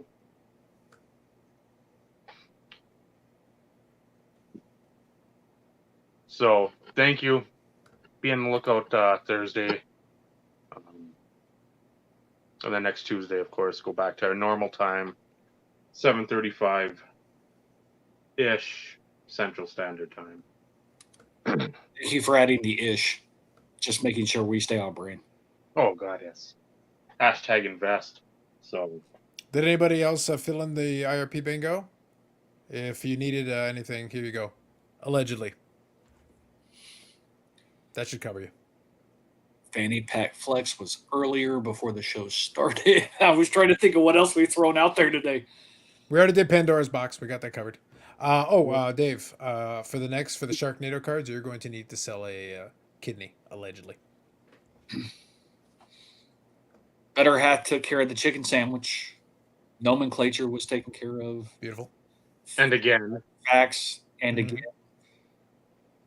it's one of those in which Yeah, we covered quite a bit.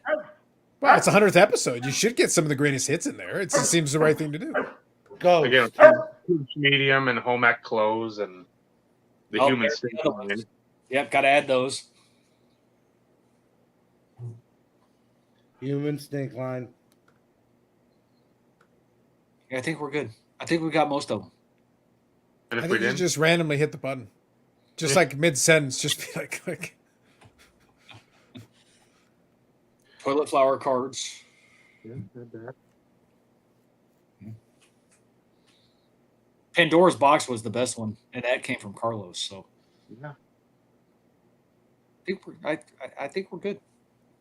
And if we Well- missed one, Shit Well, happens. Well done, gentlemen, and Bob Lewis's share. so for Carlos, for Vinny, for Steve, I'm Dave. It's been the Insert Revolution podcast. Remember, collecting cards, it's fun. It's wonderful. The friendships you forge in this hobby, that's what really should matter. Good night, everyone. Good night, everybody.